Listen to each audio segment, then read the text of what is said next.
Today's youths are tomorrow's decision makers and our agricultural advocates. Over the last few years, we've been doing some work at the Russell-Latterby High School, where we've been doing a combination of mentorship, exposure via field trips and job fairs and the like. And that's, we think, been quite helpful both for us and for the students themselves. In 2023, we would have visited 20 primary and secondary schools offering students free vision screening. In 2021, UTT would have received 80 sunglasses for their aviation school. And in respect of institutions such as COSTAT as well as the University of the West Indies, we're always present during their orientation events. In order to allocate corporate social responsibility (CSR) or environmental social governance (ESG) resources where it is most needed in schools, a comprehensive grasp of metrics utilized to assess investment returns is needed. Consider this an essential element of sound business practice. So we use different internal metrics to see how effective our community relations and investment opportunities are. For example, we look at employee volunteer hours. Volunteerism is very important for us here at Nutrien, so that's one of the metrics. We look at the number of students targeted, the number of schools impacted, the continuity of projects after. So those are just some of the metrics we use to evaluate how successful projects are afterwards. We believe philosophically at AmCham TNT that business is not just about profit, but business's responsibility is wider than just returns, financial returns to shareholders. With the launch of our national education policy in 2023 to 2027, it is critical that these private-public relationships align to any one of these 8 pillars. For example, one of the strategic pillars speaks to the revitalization of technical and vocational education and training, TVET, to be a premier choice and an entrepreneurial pathway for students. Our partner at Press to Market speaks on how they are equipping students with the necessary skills to thrive in today's economy. We are teaching the children how to grow in a fun, captivating way, how to eat green, how to grow and be sustainable. A few of the things we're trying to do is, right now, this Arima Presbyterian School opposite the store in Arima, they actually now sell back the produce to all the parents. And the overall plan really is for the children to grow their produce to a point where they have excess produce and they can sell it back to us. And we can actually take a spot inside of our chiller and carve it out for them with signage showing that it is their product. And when we make the money from what they've grown in the systems, we want to give them back the money so they can use it to continuously keep the program going and buy seedlings. So I mean, this is the overall goal. I mean, we're trying to create entrepreneurs. These private-public partnerships should also extend to our national development goals and sustainable development goals. It means that we are fostering future entrepreneurs, allowing them to have equal opportunity to gain access to education at the primary, secondary, and tertiary level, allowing them to become the future entrepreneurs of Trinidad and Tobago in the future. Your ongoing support and engagements are crucial in achieving the vision of modern, relevant, quality, and equitable education for all. It truly takes a village to create a lasting impact on our educational landscape. Visit moe.gov.tt/adopt a school program today to learn more and join us in transforming education for a brighter future. I think that deserves a round of applause. If we were to interview all our partners, it will be a 2-day session. So these were some of the projects that we would have completed in the last academic year, and we felt the opportunity was right to, of course, share that with you. So thank you very much to all our corporate partners over the last year. Who better to speak to the impact of these programs on our children than the administrators and teachers in the schools? Today, we have one principal. We have many administrators, but we have one school principal. She's the principal of Cunupia Government Secondary School, and she's here to share her personal experience on the impact of a project she has been working on, her school has been working on with NGC.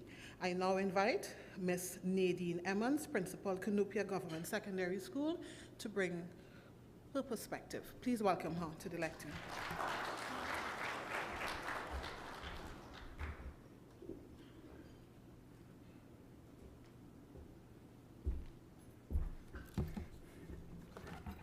Good morning.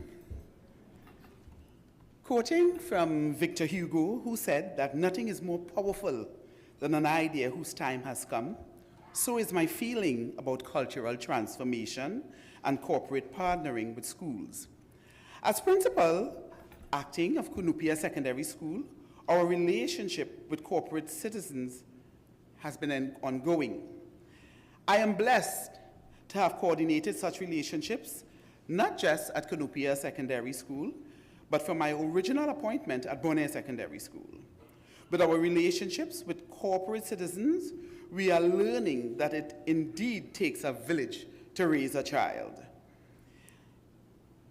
In lieu of the financial demands and diverse number of knowledge, skills, and abilities to be imparted. From the onset, we believe that our students' social, emotional, physical, and intellectual development all align with the notion of student-centered institutions and the effective delivery of the curriculum. And it is here that the buy-in from corporate partners are important. This perspective has been taken further in that we focus on building a bank of well-developed human talent ready to assist in the enabling of corporate missions and visions. At Cunupia Secondary School, indeed, the tone for cultural transformation has already been set. In September 2023, the National Gas Company of Trinidad and Tobago invited the school to be part of the Compost Bins Initiative. I wish to speak about our farm and agricultural students. These bins were donated to the school and came in as alien objects. Students were oriented about its nature, use, and benefits. They were eager to take lead. Their curiosity piqued. The introduction of the bins showed potential of teaching these students about self-sufficiency and independence. And this will extend to all aspects of their lives. A greater awareness has been developing about caring for the environment and how this simple piece of technology can contribute to the reaping of healthy crops through the production of compost on their farm, where there is a wealth of raw materials available for compost production. Now students are spending more time on our farm, and their involvement in drug use, as well as in and out of school violence, will slowly but surely decrease. Thank you again to the NGC for their involvement and partnering.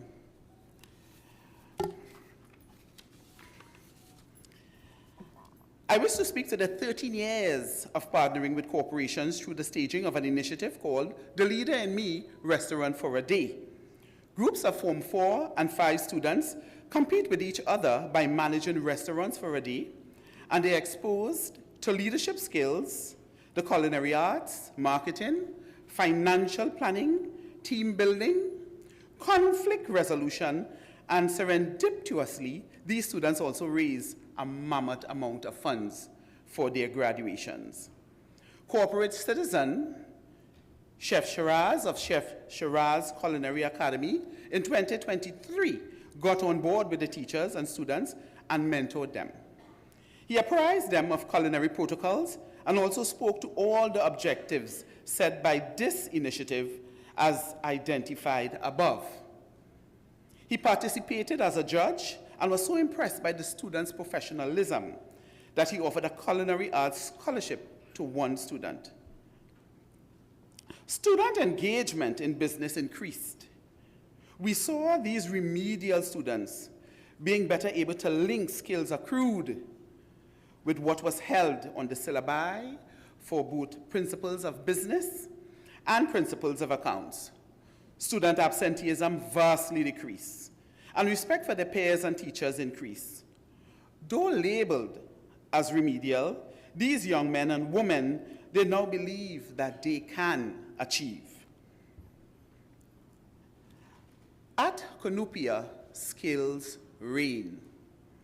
Ultimately, in August 2024, we anxiously await how this translates into academic achievement and feel confident that these students would not disappoint us. In 2010, the Unit Trust Company of Trinidad and Tobago did partner with us at the Bonnet Secondary School, where I was originally appointed.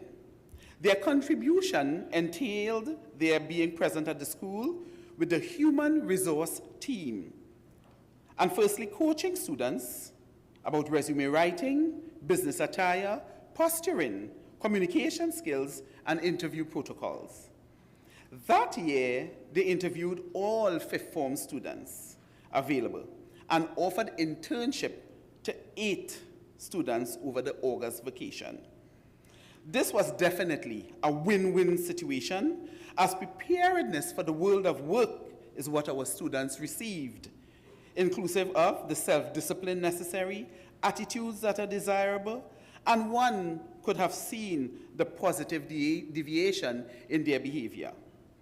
For the Unit Trust Company, they were able to inform our curriculum, rely on us to prepare and produce future employees who would possess traits that the company desires, and in so doing, close the gap between human resources being sought after and human resources available. Finally, as we look to the future, our approaching partnership at Cunupia Secondary School is one much needed. The Trinidad and Tobago Cricket Board Central Zone Council has approached the school's senior management to erect a pavilion on the compound to give a home to our sporting department. At the school, we are strong on sports. It is used as a vehicle to manage and save our at-risk students. For them, it represents a welcomed redefinition to educational success. As we all know, sports is a gateway to a career.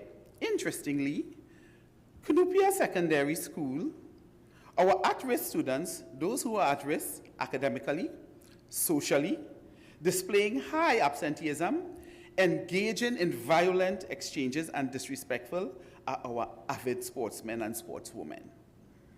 These students have been excelling in netball, cricket, both male and female, and track and field. And as I speak, they are doing us proud at the National Stadium.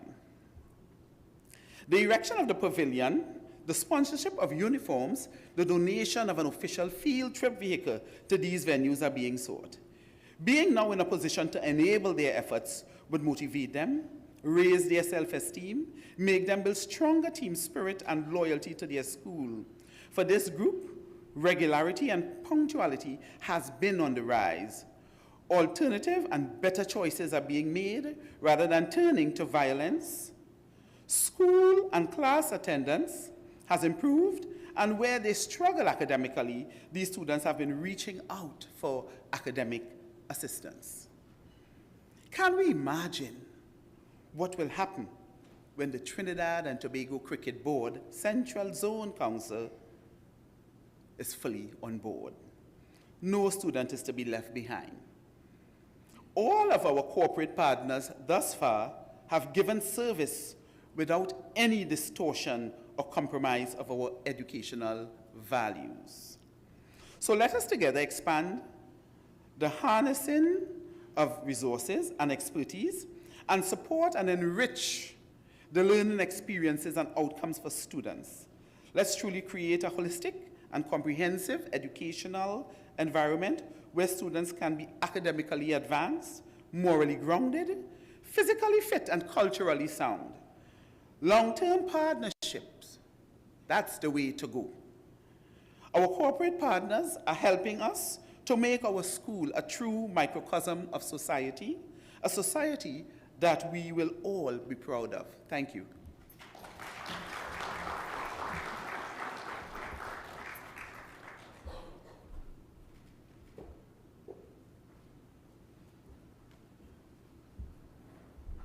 Thank you, Principal Emmons. And I think that the school and the principal and the work that they're doing with their corporate partners deserve another round of applause. I am very, very happy that Minister De Nobrega is here. He is, of course, the minister responsible for communications. So when I send the email tomorrow about covering some of these things for productions, he has been here. And I don't think he can tell me we're busy. I don't think so. He's seeing the wealth of content available that our national population need to know that we have students doing good. We have students who are positively impacting, and the principal shared some of the metrics that they're using to see the change in the behavior. At this point in time, we have a corporate partner who will share in person the experience that her organization, that is Angostura, has had with the work that they do in their fence-line communities and nationally. I therefore would like to invite Ms. Sophia Charles-Barber, Executive Manager Marketing at Angostura, to the lectern to make her presentation. Please welcome her to the stage.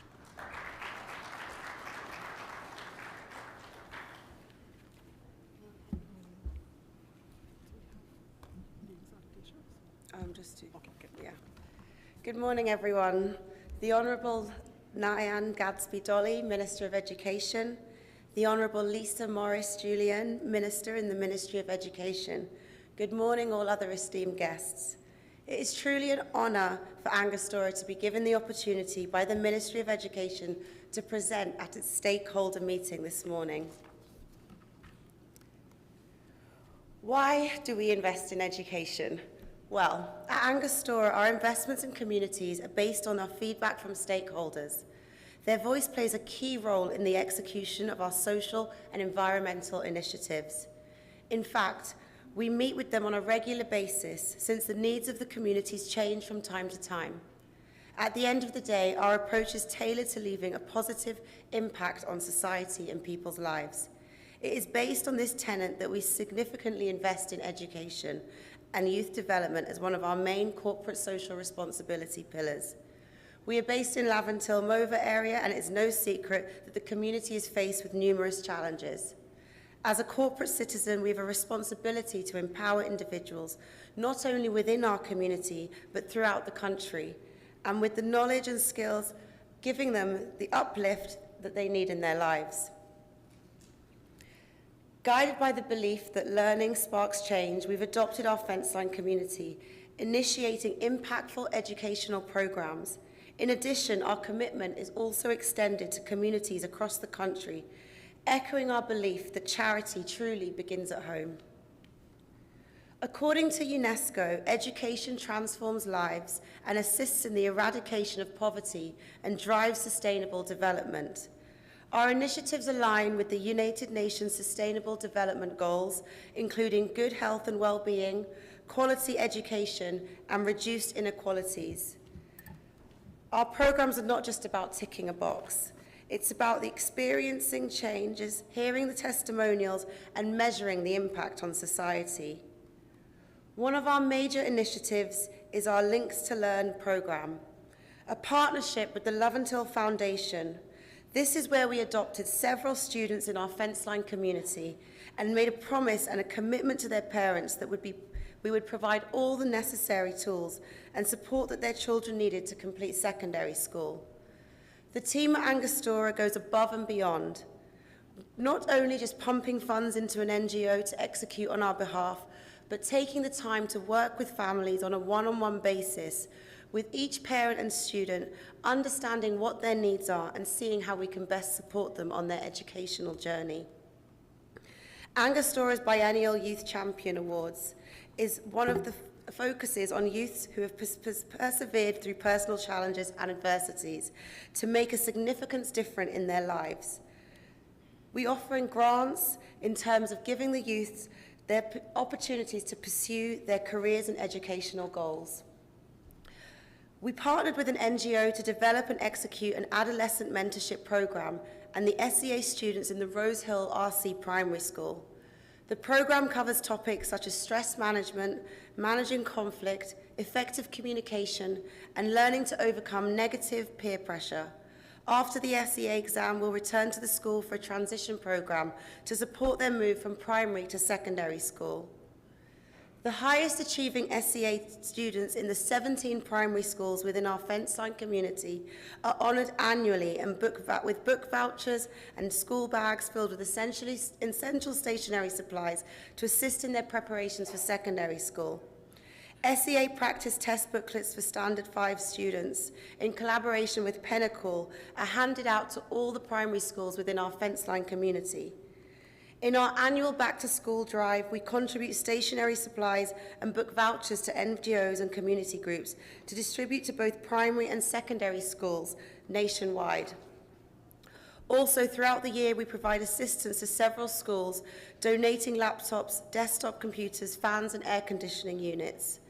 To commemorate World Art Day and celebrate our extensive art collection, we initiated the inaugural The Art is in Us art competition for secondary schools nationwide last year. Students across the country submitted entries. Winning students were awarded laptops and art supplies, while winning schools received cash donations to support their art programs. At the primary school level, following discussions with some of the principals in our fence-line community, we collaborated with a local acting troupe to create an interactive skit addressing the impact of bullying. As an advocate for environmental sustainability, in 2023 we collaborated with the local chapter of the International Coastal Cleanup Committee to engage youth from various schools and clubs nationwide in a Kora River cleanup. The hands-on experience, coupled with an educational session by Forestry Division officers, empowered the youth to become advocates for sustainable practices in their communities. In the latter half of 2023, we partnered with the TSL Foundation to construct a pan-making lab at the Russell Latapy High School, providing valuable support to students undertaking pan as a Caribbean vocational qualification subject for their CSEC exams. We proudly sponsor the Desperados Youth School Orchestra in 2024 Panorama competition, where they topped in their category and also secured second place overall. We are thrilled to have played a part in their success, and we also aim to foster the youth's appreciation and dedication for our national instrument. You might ask, what is the return on the investment, and how does Angostura benefit? It's simple, really. The return on this is making change in lives for our future leaders, giving them an opportunity to thrive and creating a better society for them. Of course, all yielding social and economic benefits while contributing to a more sustainable and equitable future. Angostura has always received the full support from the Ministry of Education for our varied programs and initiatives, and we are grateful for this. Today, we invite and encourage you to join us in shaping the future of our nation through the partnership with the Ministry of Education. Thank you.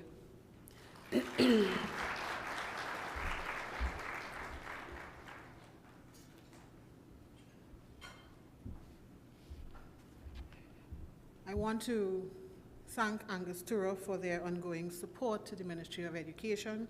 Just yesterday, they were with us at the head office. We had the prize-giving ceremony for our art competition, and they literally responded to the call at short notice. Yes, we will be there. We will cover everything. You have our support. To Angostura and the other corporate partners in the room, thank you. Please give yourselves a round of applause. Ladies and gentlemen, it is indeed an honor for me to introduce our guest speaker today. He is Dr. Wayne Frederick, philanthropist and former president of Howard University. But he is a lot more. He himself said when he listens to his bio, he doesn't believe it's him, but it is. And allow me to read for you so that you understand the depth of knowledge that we will be getting today, that we will benefit from today. Dr. Wayne Frederick was appointed the 17th president of Howard University in 2014 and was named the Distinguished Charles R. Drew Professor of Surgery by the Board of Trustees in 2020. He previously served in numerous capacities within the university, including provost and chief academic officer.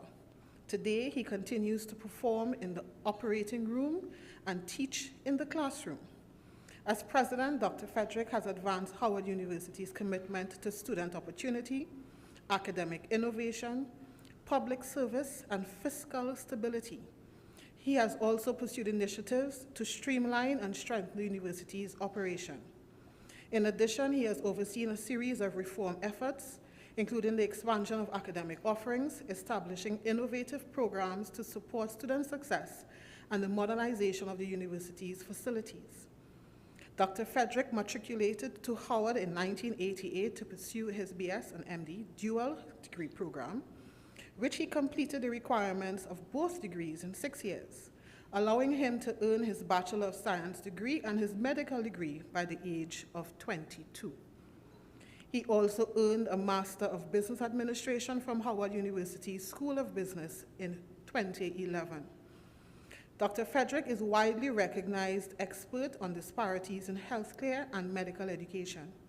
His medical research focuses on narrowing racial, ethnic, and gender disparities in cancer care outcomes, especially in relation to gastrointestinal cancers. He also devotes his time to writing and speaking on salient topics in higher education and the underrepresentation of African Americans in healthcare. Dr. Frederick has received various awards honoring his scholarship, service, community impact, including the Educator Award by the Lowell F. Hawthorne Foundation, Inc., the Distinguished Alumnus Award from the University of Texas, MD Anderson Cancer Center, the Diaspora Public Diplomacy Leadership Award by the Embassy of the Republic of Trinidad and Tobago, and a Doctor of Science honorary degree from the University of the West Indies. He has also been inducted as a member in the American College of Surgeons, Academy of Master Surgeon Educators, and elected to the National Academy of Medicine. In March 2022, Dr. Frederick received Trinidad and Tobago's highest honor, the Order of the Republic of Trinidad and Tobago. Dr. Frederick also serves on numerous boards and committees. He was appointed to the Board of Directors of the U.S. Chamber of Commerce and the American Cancer Society, as well as Humana Inc. and Insulet Corporation. Dr. Frederick is a member of surgical and medical associations, including the American Surgical Association and the American College of Surgeons. In January 2017, the Federal Reserve System Board of Governors elected Dr. Frederick to the Federal Reserve Bank of Richmond. He currently serves as Senior Advisor for Boston Consulting Group and Blackstone. Ladies and gentlemen, please welcome Dr. Wayne Frederick as our guest speaker.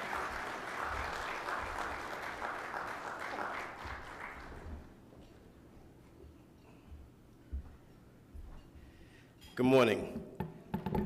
That was as embarrassing as I'm sure all of you felt, so I certainly felt it as well. But certainly thanks for inviting me here and all protocols that have been previously observed. I didn't have a written script. When the Minister of Education invited me to do this, I thought I would just speak from the heart, because I am, first and foremost, a product of this public education system and this public healthcare system. It is my belief that educational institutions are here for the amplification of other people's humanity, and I want to underscore that. Very often in society today, we are politically correct. If we disagree with people, we stay away from them. We don't have to argue with them, and we think that we're doing the right thing. And I would challenge us to realize that all of us have a responsibility to see somebody else's challenges and circumstances and to make our job on a daily basis the job of making sure that we amplify that other person's humanity. Because that's exactly what this public education system and public healthcare system did for me. I was born in 1971, a year after the public healthcare system in Trinidad and Tobago started mandatory testing for sickle cell anemia. I was found to be homozygous for sickle cell. And this public healthcare system took me under its wing and ensured that I got the healthcare that would be necessary for me to go past a lot of the prescribed mortality that was associated with that disease at that time. My parents were told that I would probably live to be age 8. So I'm here on borrowed time and enjoying it very much, I must say. But the education system was just as great. I attended Digger Martin Government Primary School, where I received a world-class education. Just last night, I was talking to someone about receiving milk and cookies. I could still smell and taste that milk, the consistency of it. And it would be years later that I would come to realize that so many of my colleagues and classmates that sometimes would probably be the only meal that they would have. And those are things that I probably took for granted. I attended St. Mary's College, where I had the opportunity to skip Form 3, take my O-levels at the age of 14, and take my A-levels at the age of 16 before going to Howard. I got to Howard University and there was no one that I did not feel that I could match in terms of the education that I received at St. Mary's College. I quickly realized at Howard University that the greatest economic escalator of our time is education. The opportunities that my formal education has afforded me have been incredible. I've had the opportunity not only to lead Howard University as its president, but I've had the opportunity to sit and invite graduation and oversee graduation ceremonies where 3 US presidents have spoken, President Clinton, President Obama, and President Biden most recently. The opportunities that that education system has given me have been incredible. And let me be clear, since there are industry leaders in the room, that education system also certainly makes your financial circumstance significantly better.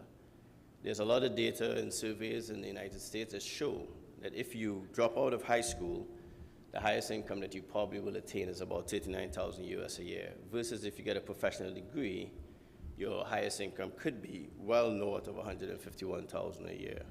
And I can tell you in my capacity as a surgeon and a university president, I've certainly been afforded significant financial reward. But that financial reward is not just about me. Because as you heard earlier, Dr. Eric Williams created an education system in this country that was revolutionary.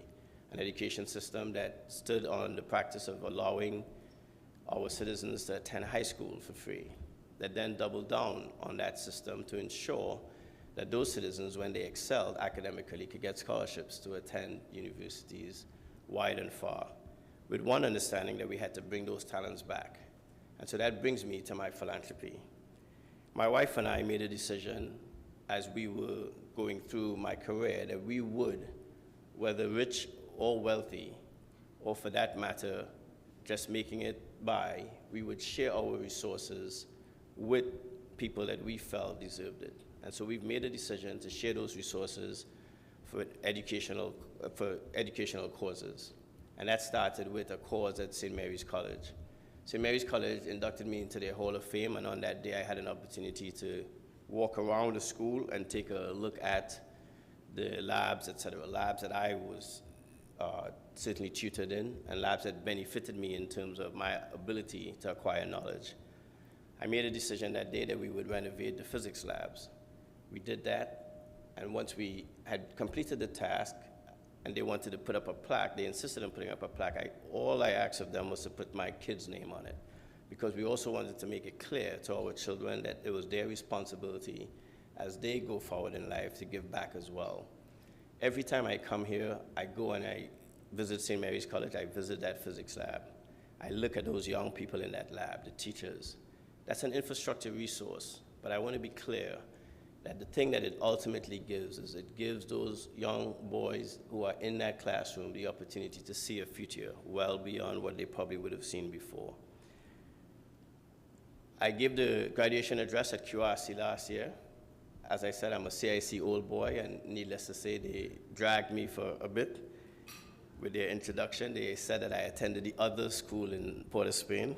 I took that.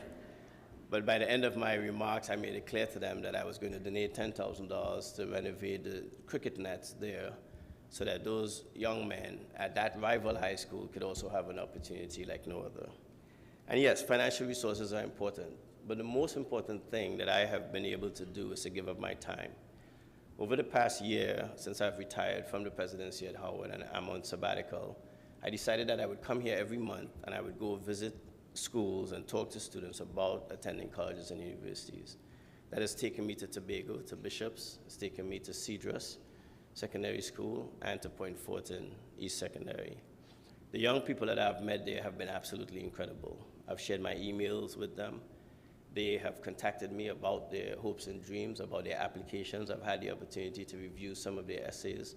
And I'm here to tell you that the conversation that we're having today is not just about dollars and cents, but it's about the humanity of the young people of this country who are extremely talented, extremely motivated, and deserve all of our attention.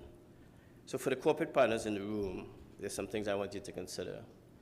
The first of which is the most important thing that you can give to this cause is your time. The resource of time that we have is one that is absolutely priceless. And when we think of the things that we choose to do with our time every day, I hope that you would consider this. I was just here for Carnival, as many of you know, with one of my deans, Felicia Rashad. I got back to the US last week, Tuesday, had some board meetings, and I got back on a plane to get here to make sure that I could give this talk. I have a board meeting in Philadelphia tomorrow, and I'll leave here, I'll go to the hotel, get my bags, and I'll be in Philadelphia by midnight tonight. No strain, no stress, and if I had to do it again, I would do it. Because our time is valuable, but it is invaluable to the young people that we're here to talk about today. The second thing is an investment in education is actually an investment in your own business. I sit on 4 corporate boards and probably 5 other nonprofit boards. And at the end of the day, the greatest human resource that we have, the greatest resource we have is actually our human resource, and our investment in that human resource is important. So as a business, the more that you give to education, the more that you grow the citizenry, you actually create more customers for your business, and you actually create great employees for your business. So it is in your best interest to put your dollars into education now. There are indirect and direct ways as well to support education. I sit on Agostini's board, and Agostini Limited for many years has provided read glasses for students in this country. Just think about that student who is bright but can't see the blackboard. Think about that student who doesn't read well, doesn't assimilate well simply because they can't see well. And the fact that that corporate sponsor does that is an indirect support of our education system, and one that I hope that you would also consider. But ultimately, the fabric of our society is predicated on the fact that together we aspire, and together we will achieve. There's an African proverb that says, if you want to go fast, you should go alone. But if you want to go far, you should go together. And I know that we're rife with political division in this country, as we are in the United States and probably around the world. But I firmly believe that Trinidad and Tobago can be a leader in trying to bring those divisions to a close, simply by us rallying around the things that will make our nation stronger. And there's no greater strength than our youth. And that brings me to my close.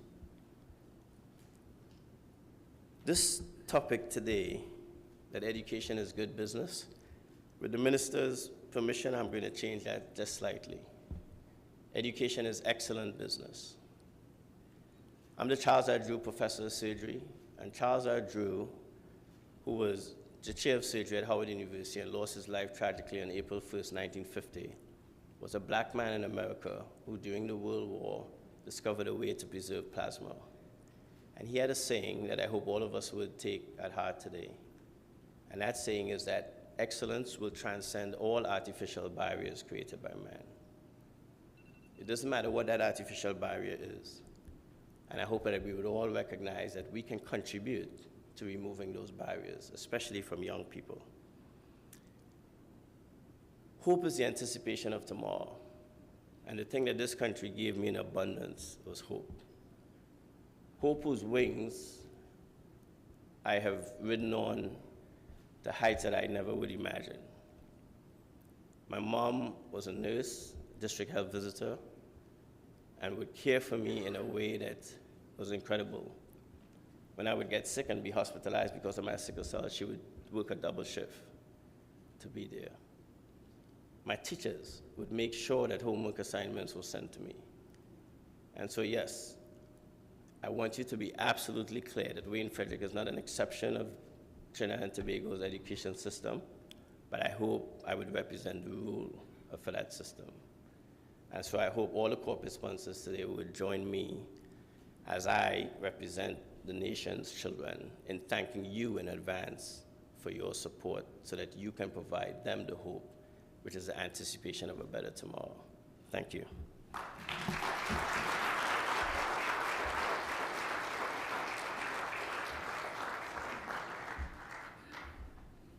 Ladies and gentlemen, I ask for another round of applause.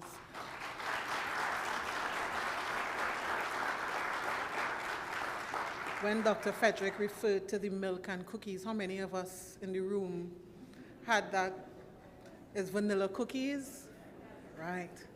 So we know that we can identify with where he came from in the education sector, and we see what our education sector can and will continue to produce. At this point in time, we will have our presentation from Dr. the Honorable Nian Gadsby-Dolly. She will share insights on the education policy, the cultural transformation policy, and how important it is for us to have this discussion today and the role that private sector plays in moving us forward. Please welcome her to the lectern.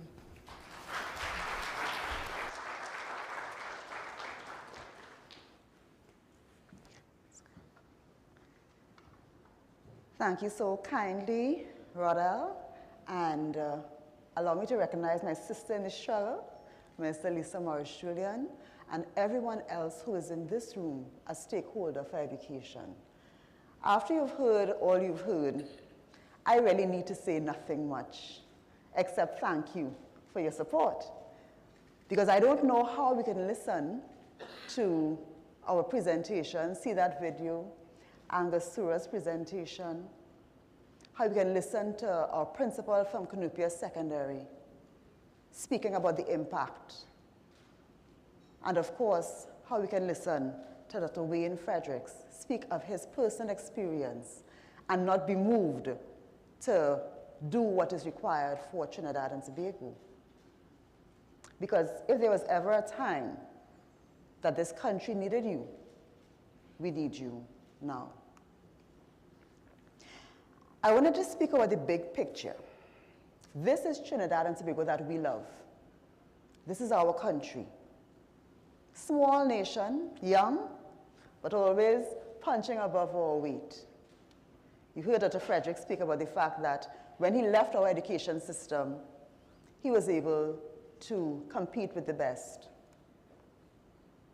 And the big picture in Trinidad and Tobago is our national development and where we want to be as a country. And as a fledgling nation, on the 30th of August, 1962, our first Prime Minister, who dared to dream that we could be a nation governing ourselves, he said to the young people, he met with them, the young people, on the day before independence. Because to him, this country was more for them than it was for his generation. And he said some powerful words that were relevant then, and they are even more relevant now. The nation is on the march. There is no turning back. Your responsibility, therefore, is a heavy one, and he's speaking to young people, school children, telling them their responsibilities are heavy one. If you fail, you jeopardize our nation. I have given to this nation its watchwords: discipline, tolerance, and production. They apply to you, the young people, school-age children. To your tender and loving hands, the future of the nation is entrusted. On your scholastic development, the salvation of the nation is dependent.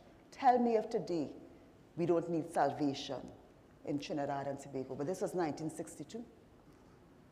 You carry the future of Trinidad and Tobago in your school bags. Profound words. Words that will never die. Fast forward to Trinidad and Tobago, 2024. Where are we? Crime is now considered a public health issue. Last year, the regional leaders came to Trinidad and Tobago, and we discussed this. And all of our leaders agreed that across the region, crime can now be considered a public health issue. Just some statistics to drive it home about how serious our issue is. Between 2015 to 19, of the 510 persons charged for murder, 62% of them were between the ages of 15 and 29. 96% of them were male. And if we look at 2022, more recent statistics, 54% of all violent crime, including murder, that's being committed by youth between the ages of 15 and 29. This is our reality. This is where we are. Young people between those ages are falling prey to outcomes that are not positive. And as a business community, of course, this must impact you. Because where are we getting our human resource from? When we boldly said in 1962 that we are going to manage ourselves, at that time, a lot of our professional cadre did not come from Trinidad and Tobago. But now, they do. If we look around the room at our industry leaders, many of them come from Trinidad and Tobago, many educated in Trinidad and Tobago, or even regionally. And those who may have been educated internationally, they come back, they give back. So we must be concerned when these are our statistics, when this is our reality. Because the strength of a nation is dependent on the strength of its citizens. Again, words of Dr. Eric Williams. Crime cripples national development. It makes people afraid to even be entrepreneurs. They think twice, 3 times, and sometimes give up their dreams. Why? Because they are afraid. From as simple as a parlor in your community. If you live in the wrong community, you're going to be afraid to open a parlor. Why? It's going to attract the wrong kind of attention, the wrong kind of customers. And so someone who may have had an entrepreneurial dream as simple as that will now move away from that circumstance. And that could have been a family changer. That could have impacted generations down the road. Because if we look at family businesses, I am sure we recognize where they may have started small, and over the years they may have grown. So when the seed that should have been planted is not planted, we don't understand the generational effects. Crime cripples national development. And therefore, crime is everyone's business, because all of us want to see this nation develop in the way that makes us proud. It is a fact that educated young people are less likely to become involved in crime. And therefore, if crime is everyone's business, and education is a pathway out of crime for young people, then education, by extension, becomes everyone's business. And everyone involved in any aspect of the education system, meaning all of us, all citizens, all of us should have one goal. And that goal harkens back to 1962. It speaks to the scholastic development of our young people, because in that development lies the salvation of our nation. Our greatest educational successes will only be achieved when we pull together in the same direction. Everybody has played a little tug of war here, I'm sure. You know how it goes. There's an anchor to the back. There's someone in the front giving directions, and everyone else has to pull at the right time. Because if you don't get that rhythm, then you're going to cross that line easily. We're in a tug of war in Trinidad and Tobago. We are pulling against the negative factors that are drawing our young people away from achieving their fullest potential. So for us, in the Ministry of Education, to achieve success, we need everyone.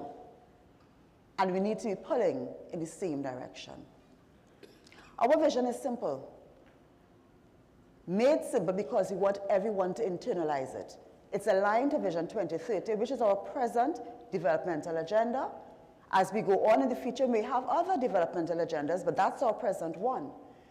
And so our vision at the Ministry of Education is simple, clear, because we want it to be on the lips of every citizen who is a stakeholder, every citizen, to provide modern, relevant, quality, equitable education for all. That's it. That simple statement describes everything that we do at the Ministry of Education and everything that we want to do with our partners in education. So in September of 2023, we went on a national campaign. We spoke to principals. We spoke to the public. We spoke to students. You see some pictures of our forum with students. And we told them about what our education policy is. Why? Because if we see everyone as our partners, then we have to be clear about what we are doing. We have to make that open and available to the public. Our education policy is online. It's written in a way that makes it easy to understand. We have 8 main pillars, 8 strategic areas that we are focusing on, because for us, we need the partnership of everyone, and therefore everyone needs to be on board with us. We need to be open and transparent and take everyone along as we are going on this journey. So those are our pillars that we are focusing on, and everything in the Ministry of Education ties back to this policy and these 8 strategic areas.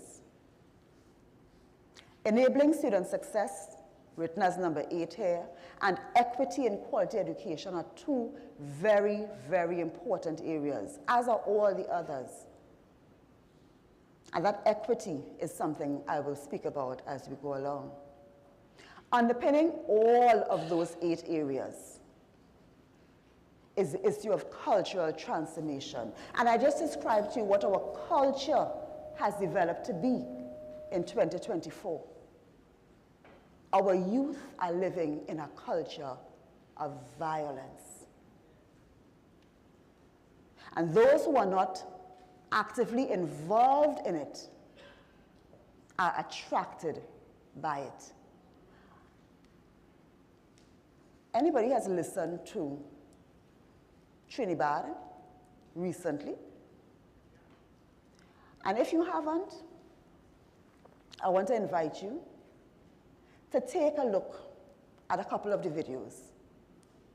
Now, if you're like me, in the old category, my children call me old because I feel I'm young, but they feel I'm old. So you're a compromised position.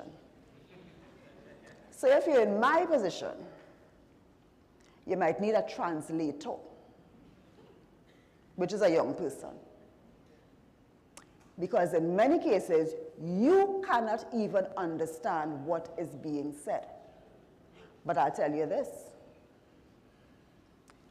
Your 13-year-old son, daughter, nephew, nenen, neighbor, community member, they understand.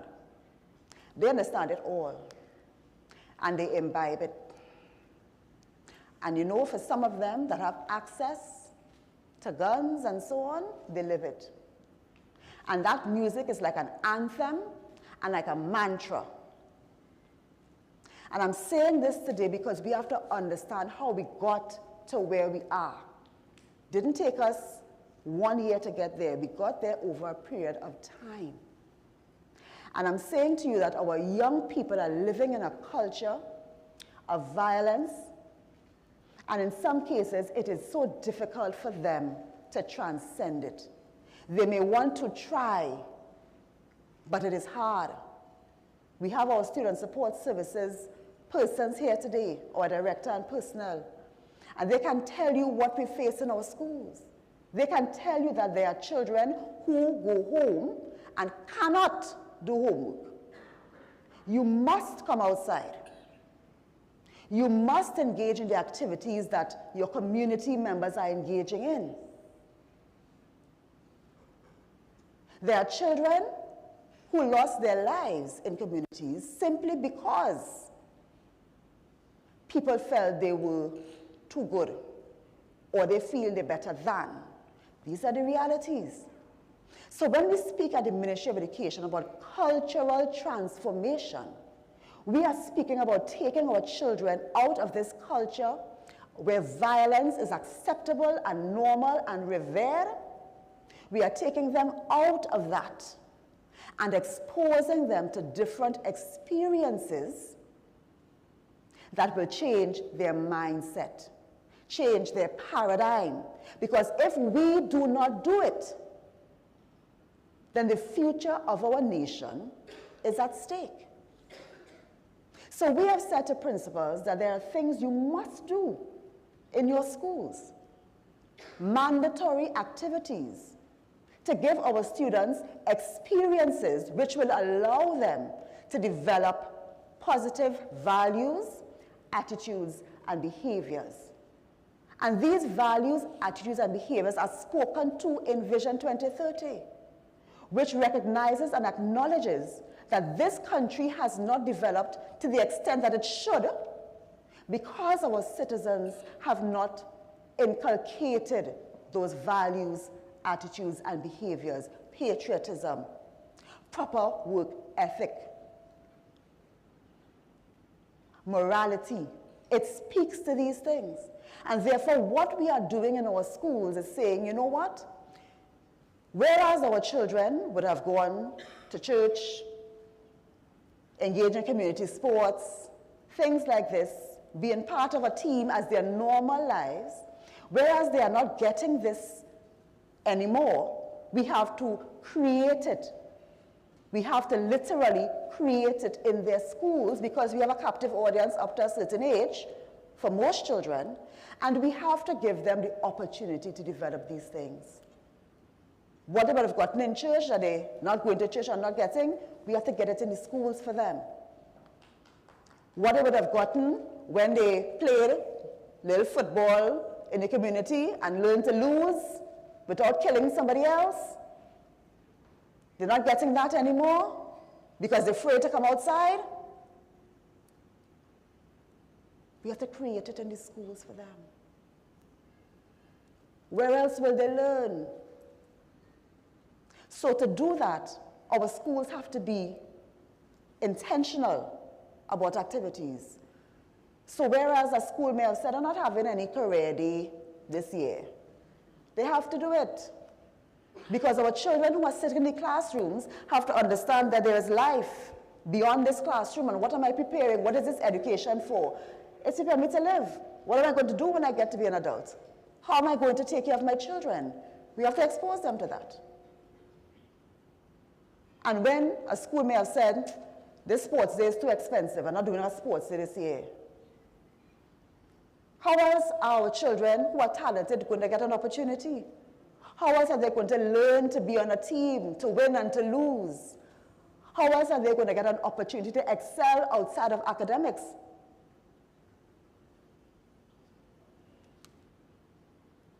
Our children need to have experiences, and our schools must provide them.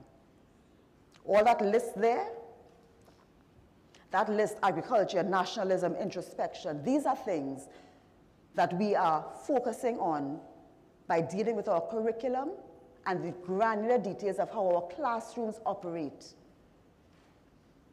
We are making changes there to offer our children a chance at developing into the type of individual, the ideal Trinidad and Tobago citizen that will drive our development forward.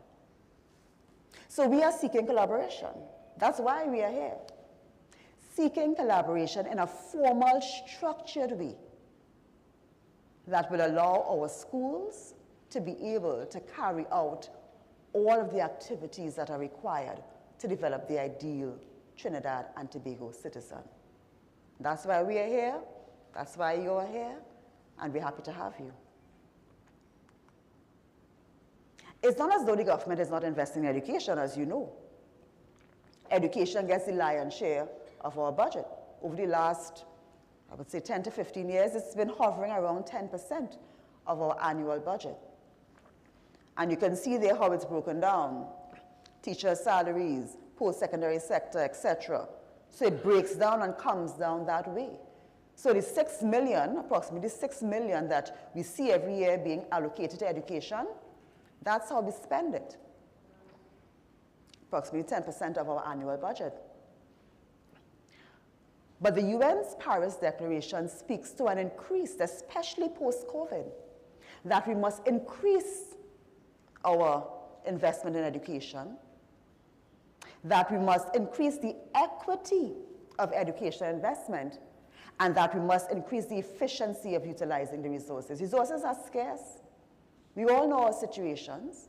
However, if we cut off the fat, focus on the important areas, focus on increasing as much as we can, and increasing the equity, then we have a chance to save our generations. And I want to say this about equity. There are some schools that get a lot of support. And I can tell you that the most successful schools in terms of the outcome of the students, their level of achievement, and where they are placed in society, those are the schools that get the most support. But those are not the majority of the schools. The majority of schools get much less support. They don't have strong networks like an alumni association, a parent-teachers association, an old boys or old girls association. And those schools struggle. And those children struggle. And those children grow up to be adults who struggle. And we continue to have a large national security bill and a large social development bill. And if we don't do something about it, it is going to cripple our development to the extent that we will all be very sorry about in not many years to come, in just a few years. Education, philanthropy, you heard Dr. Frederick speak about it. We practice it in Trinidad and Tobago. There are many companies represented here that do work in schools. So we are not at all closing our eyes to that fact. But as the Ministry of Education, we can do more to organize this in a way that, one, is measurable, and two, allows for some level of equity, where we can present to our business partners schools that need help, that don't traditionally get it, and those schools will be so grateful for the impact just of people being interested in them. Dr. Frederick spoke about investing time, visiting them, because they feel as though they are forgotten, they are not seen.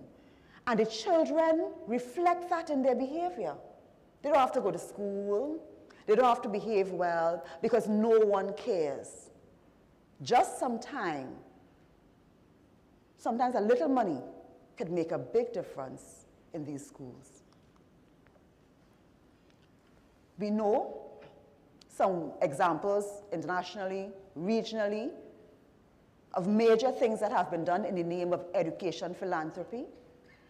And we want, for the Ministry of Education, to formalize this and make it easy for business to partner with us to help our schools. Because education is everyone's business, and the government cannot do it alone. Just look at the US in 2022.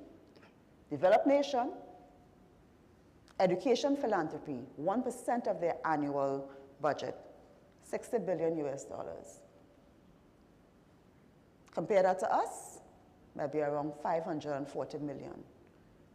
Companies are doing things all over. We want to bring it into an umbrella where we can understand as a nation what we are doing to impact our children and how that's working. So we've expanded the Adopt a School program, the very successful program. And allow me, on behalf of the Ministry of Education and all our children who benefited, to thank corporate Trinidad and Tobago, because when the call was made in 2020 for devices for our children to further their educational continuity, corporate Trinidad and Tobago responded. I want you to give yourselves a round of applause, because many of you here were in that group. Over 40,000 devices, laptops, tablets, to a value of over $8 million in a very short space of time. And we're very grateful for that. And the impact of that was so important, because yes, we are still dealing with learning loss, but it could have been so much worse if those children were not given, and if you did not pour into their cups by your donations. And this is what we are saying. Because we are now looking at the whole landscape, we need more than devices. We need time. We need attention to sporting fields. We need attention to assisting with kitchen gardens. We need a lot. And I am chief supplicant, not afraid to ask for it. Because what I'm asking for is partnership, not coming cap in hand to beg. We are asking for partnership and collaboration, because this is Trinidad and Tobago. And education is everyone's business. And we will be so much better if we work together. The benefits I don't have to describe. I think we heard all about that today. So we know what the benefits are. And we are going to make it simple, as we did in 2020, for businesses to partner with us. Have specific resources, email, phone, a face, so that you can find it easy to partner. And as we listen to you today, we will look at some of the other barriers that cause corporate Trinidad and Tobago to not interact with schools and with the ministry and so on. We will look at that, because we want to ensure that the road is clear, that the door is open, so that you can collaborate with us. We've seen the effects of it, and we want more. So you can get involved. There's a document that's on our website. You can get involved by looking at that. There's a specific email here, and you will get your packages, the email and the phone number. There's somebody at the end of that line, and it won't be ringing off the hook and no one answering, because we want to make it easy for you to partner with us. That's our role as facilitators at the Ministry of Education. So, again, the big picture, the development of Trinidad and Tobago. All of us pulling in the same direction to ensure the scholastic development of our young people, which is and will continue to be the salvation of Trinidad and Tobago. I thank you.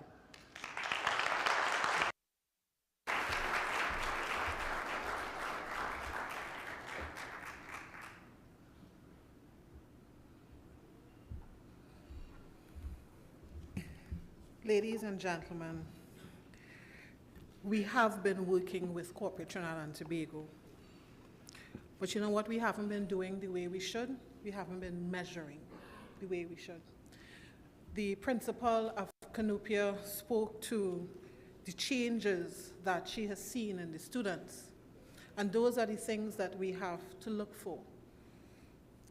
We get into this point on the program where we will have 2 roundtable discussions.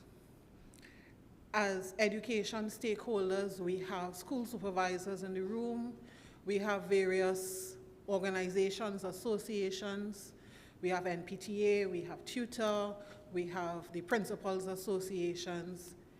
All of you are co-hosts with the Ministry of Education. You are hosting corporate Trinidad and Tobago here today.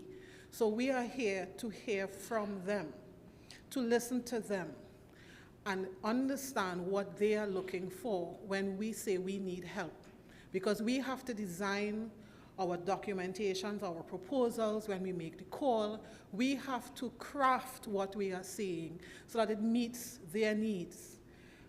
I worked in corporate for a couple of years, and we had to report on every single cent we spent on corporate social responsibility. And we need to be able to make it easy for corporate Trinidad and Tobago to do that.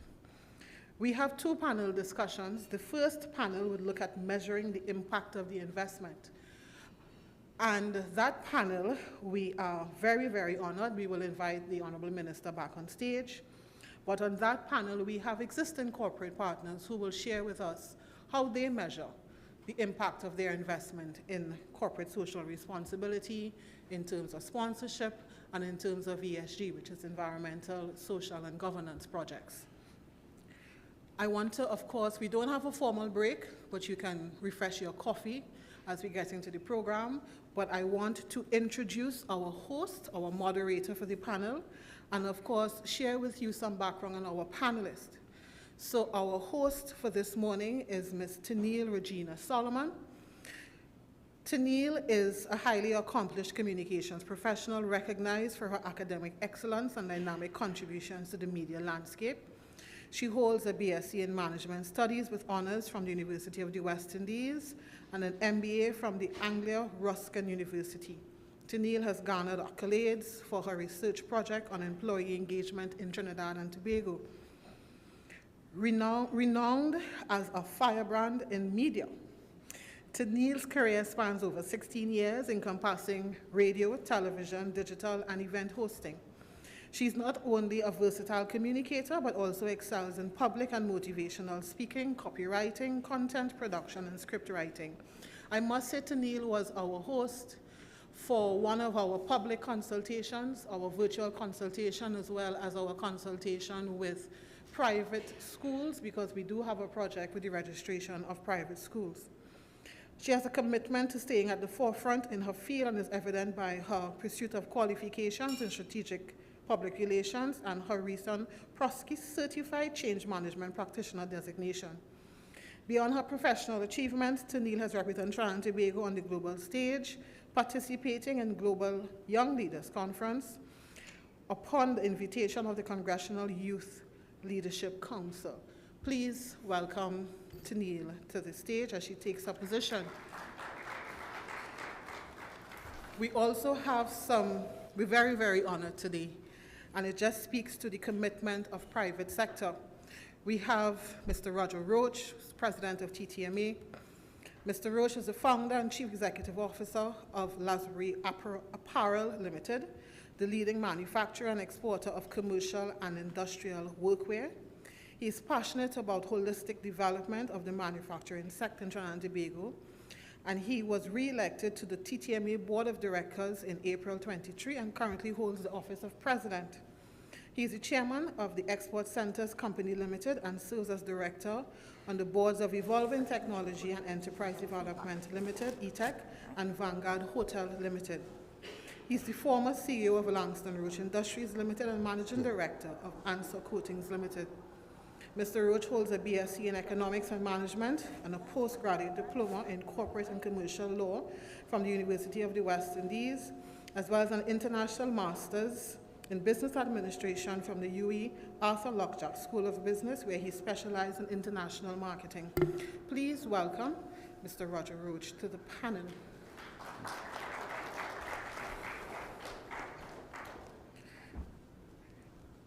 Mrs. Neela Munilal Kisoon is the Group Deputy CEO, Operations and Administration at First Citizens, with core responsibility at the group level for support units including ICT, marketing, human resources, banking operations, and legal compliance and governance.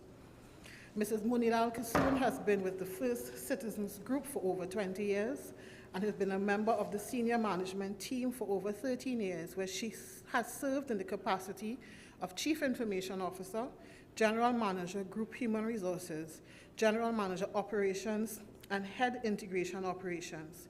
She has successfully led the implementation of several strategic initiatives for First Citizens Group.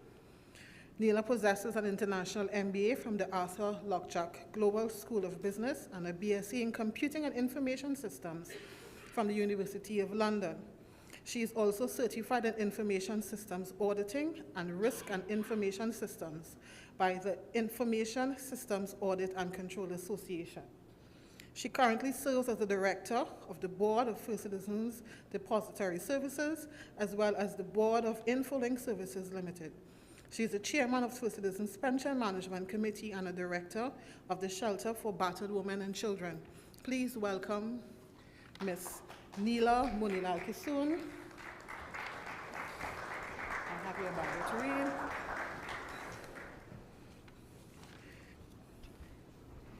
Insofar as our Honorable Minister also joined us on stage, she doesn't know that I have her bio, but I will read it. Yes. Dr. Nian Gadsby-Dolly attended San Juan SDA Primary. Dr. Gadsby-Dolly completed her secondary education at St. Augustine Girls High School, then moved on to the University of the West Indies St. Augustine campus, where she obtained her bachelor degree in analytical chemistry, postgraduate diploma in educational technology, and her doctoral degree in organic chemistry. She has served as an educator for 11 years, starting her career at St. Francois College from 2004 to 2009, moving to tertiary level as a senior lecturer at COSTAT for 6 years, where she obtained a certification as an online instructor. Following her years at COSTAT, Dr. Dolly was elected Member of Parliament for St. Anne's East in 2015, and served as Minister of Community Development, Culture and the Arts in the Government of the Republic of Trinidad and Tobago from 2015 to 2020. As part of her service at Parliament, Dr. Dolly also chairs the Joint Select Committee on Human Rights, Equality and Diversity from 2015 to present. She's also a member of the acclaimed Lydian Singers, an avid reader, researcher, lively interest in history, and for those who didn't know, she wrote her first book, Nian Inside Out, earning her the title of author. She was born and raised in San Juan, where she still resides. One of Dr. Dolly's favorite pastimes is interacting with young people, and very recently it has also included gardening. And as the mother of 3 adults, she is passionate about young youth motivation success.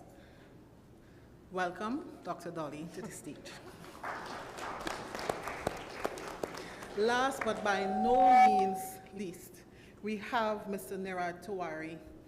He's the Chief Executive Officer of the American Chamber of Commerce of Trinidad and Tobago. He has more than 25 years experience in media, communications, management, education, and international relations. Nirad is also the chairman of C15 Studios, a member of the board of directors of Aspire Fund Management, and the Loan for Enterprise and Network Development. Passionate for youth development and using his expertise for good, Nirad is the chairman of the 50-year-old San Juan Jabalete Sports Club and manager of the Hillview College football teams, where he oversaw the promotion of the senior team to the championship division of the secondary schools football league after just 1 season. Somebody's son goes to Hillview. Nirad is a past chair of the Business Integrity Country Agenda Subcommittees of Trinidad and Tobago Transparency Institute. Nirad was formerly the CEO of the TNT Coalition of Services Industries, chairman of the Caribbean Network of Services Coalition, a member of the Communications and Public Affairs Division of the Commonwealth Secretariat in London, UK, and a columnist for the Trinidad Guardian.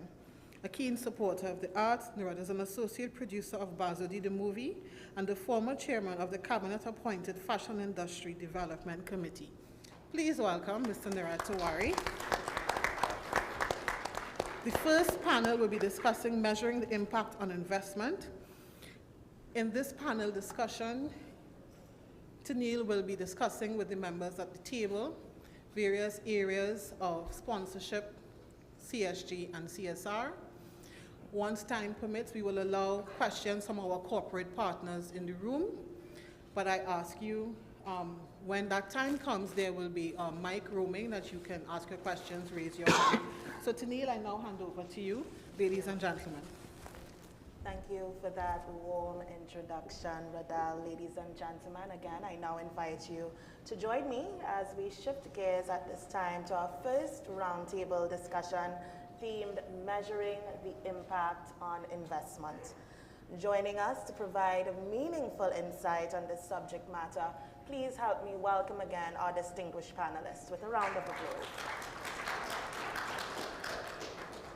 Panel, I want to thank you very much for standing with the Ministry of Education and championing today's discourse on measuring the impact of investment in education.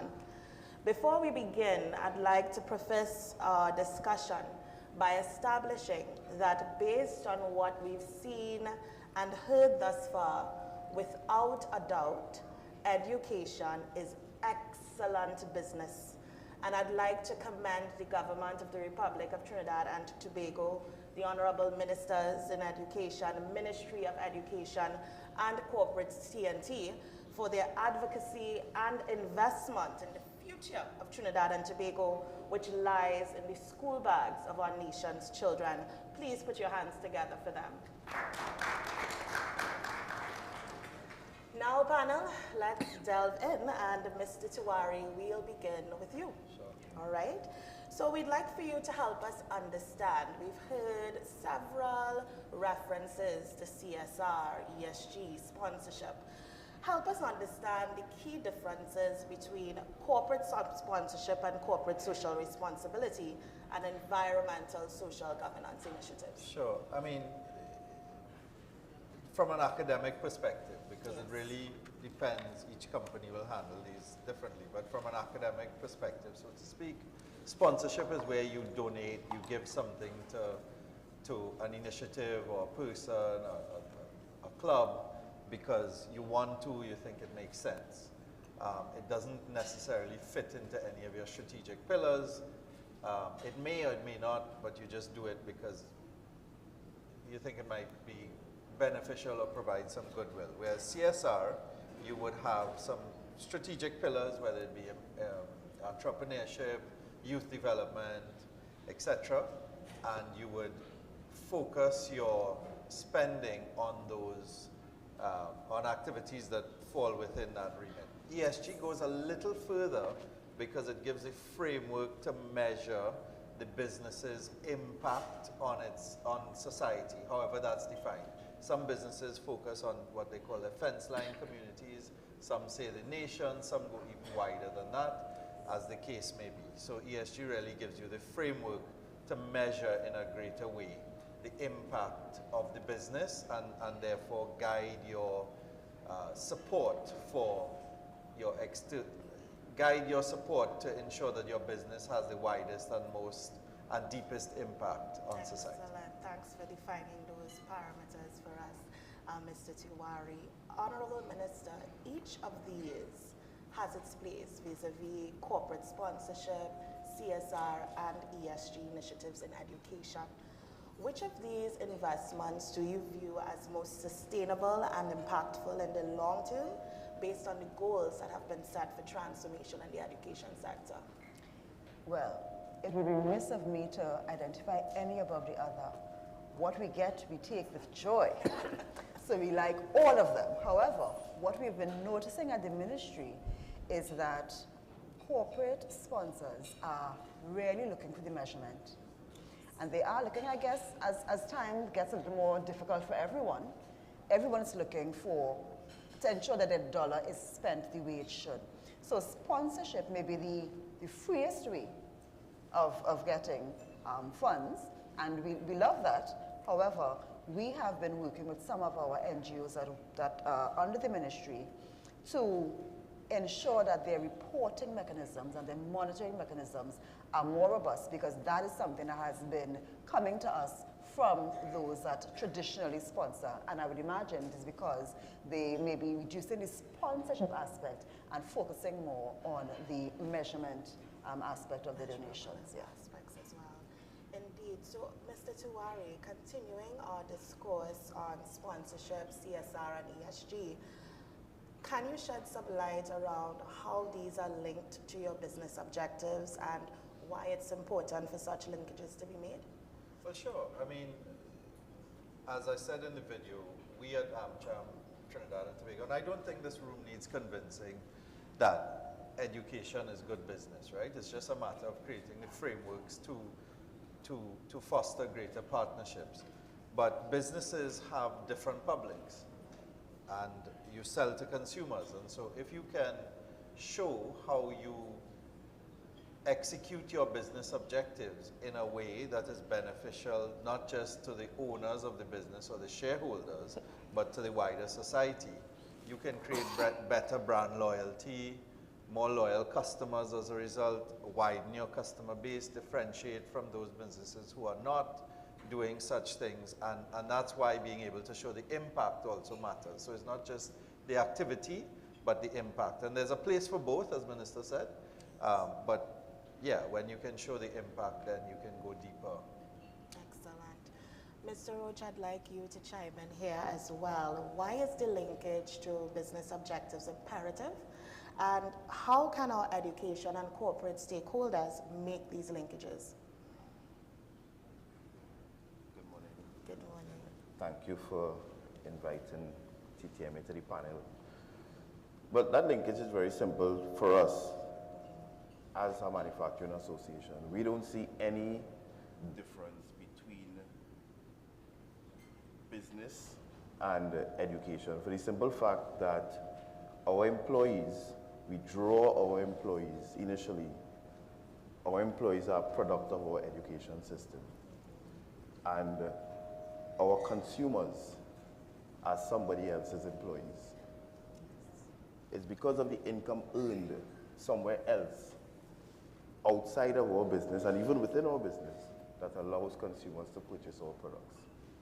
So the linkage is very seamless for us in terms of supporting good educational initiatives. And once those initiatives are organized and presented in a proper way, our members and corporate Trinidad and Tobago will have no difficulty in supporting it, as we have done in the past, and as some of the speakers have lamented. Thank you. We do seem to be having slight technical difficulty as it relates to the mics. So please bear with us while we resolve that issue.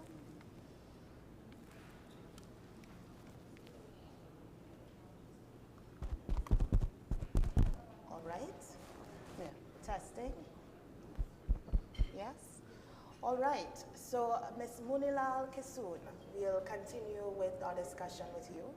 We've been able to establish a few things in our discourse thus far. We've established the differences between sponsorship, CSR, and ESG, and we've also been able to identify the importance of making these linkages between these initiatives to our business objectives.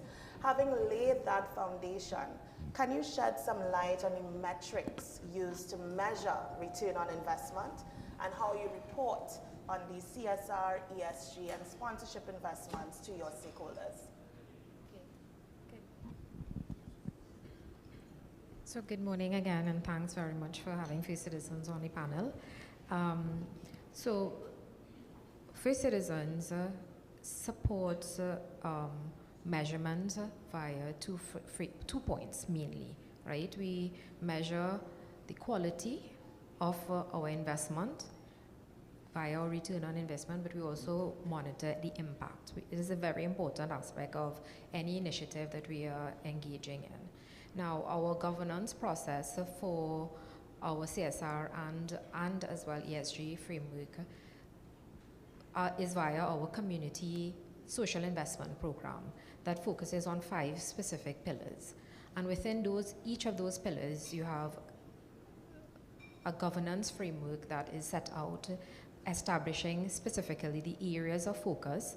So you have youth development, you have culture, sports, and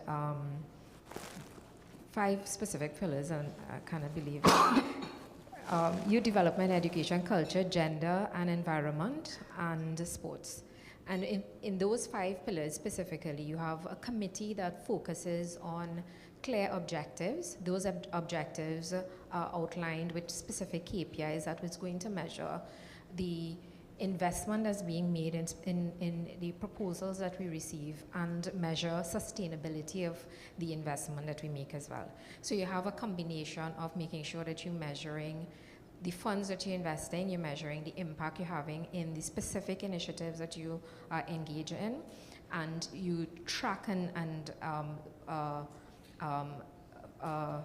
track the success of it through the specific committees that has reporting straight through up to our at budget and organizational levels. Excellent. So what we've seen from Ms. Monilal Kisoon is that we do have quite a robust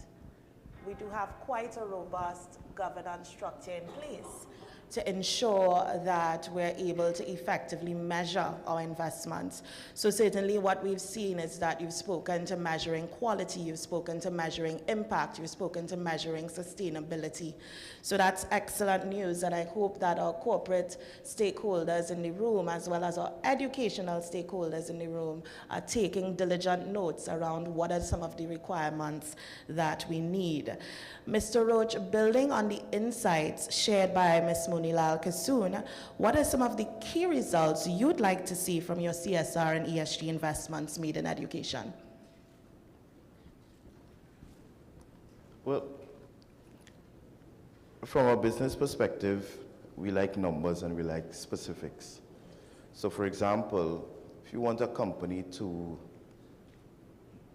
donate or sponsor a particular program that has a particular impact, it will be good to get the amount of persons that are going to be impacted, the time frame for the turnaround that is expected, and some kind of continuous monitoring mechanism so that we get, continuous feedback on the program. Also, it would be nice for some businesses who have a long history and a long legacy. Some persons like to be named and some don't like to be named. So for example, you have a situation where one of our largest members donated to build the Arthur Lockjack Graduate School of Business. That was a significant donation. I think it was about $30 million. But there are other programs. For example, Dr. Frederick spoke about the sponsoring of a lab in a school. It might be the sponsoring of a sports team. And you can see where corporate sponsors have put their corporate name on these things, like the Coca-Cola Intercal, or, you've seen a slew of corporate sponsorship in Steel Pan. All the major bands have corporate sponsors. So in some cases, it has to do with reputation management, PR, and marketing. And if the ministry and its stakeholders would come up with specific programs, and sponsorship is different from a donation. You could donate, and nobody wants their name publicized with a donation, but in terms of sponsorship, there's a particular marketing and PR aspect to sponsorship that if packaged properly, you may even get more than what you request from a donation. But as a corporate sponsor, you want to know that your money is put to good use. And the other thing is time. If the educational system wants time from corporate businesses have certain divisions where they hire the best expertise. So you'll find that the best operations person is in the business, the best marketing person, the best procurement person. And there's nothing preventing the Ministry of Education to also ask for sponsorship in terms of time, because that is sponsorship. Because if an organization has to release one of its employees for 4 hours every week, 4 hours every month, or to serve in some capacity, that organization is also providing sponsorship. And once that is packaged properly, and I keep saying that, corporate Trinidad and Tobago, as in the past, will answer the call. Excellent insights, excellent insights. And some of what Mr. Roach has shared, we would have heard being echoed by some of our stakeholders in our Adopt a School video. When we talk about employee volunteer hours, we heard Nutrien speak to that as well. So thank you very much, Mr. Roach, for that insight.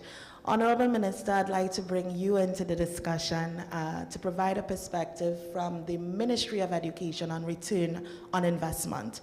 What are some of the metrics the ministry looks for in this transformation agenda? For instance, what KPIs indicate movement in the right direction as it relates to equity in education? So I think mine is okay. So for sure, there are some standard things. Student performance in terms of examination results, whether it's SEA, terminal examinations, or CSEC or CAPE.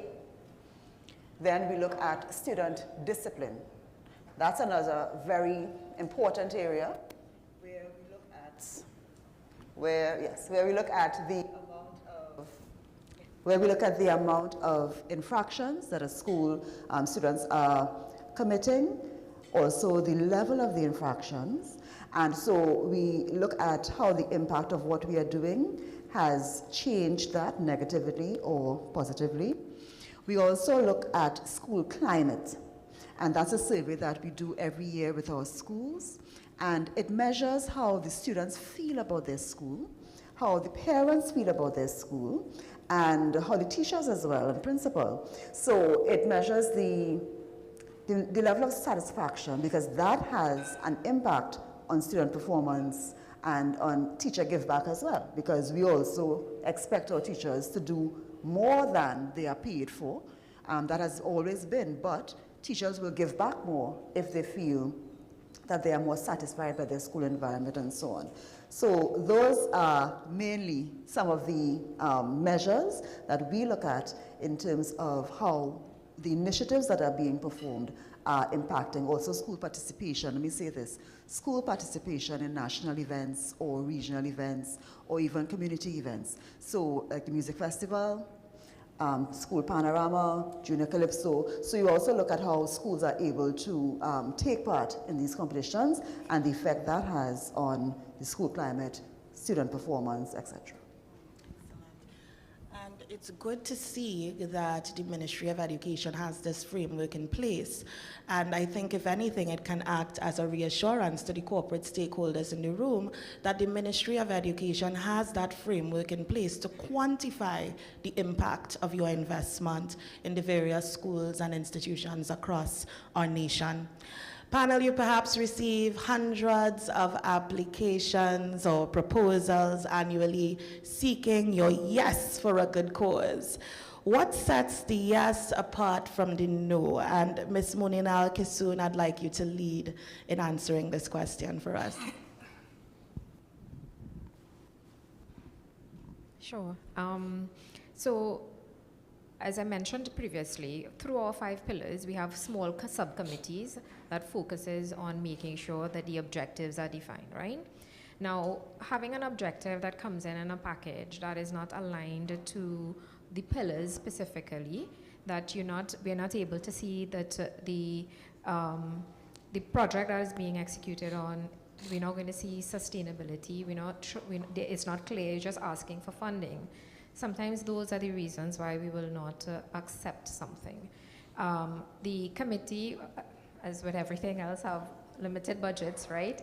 And that limited budget, we try to spread it as much as possible. So we try to make sure that if it is in youth development specifically, that we are able to see how much persons, and I think Roger spoke about it before, how many persons are going to benefit from this?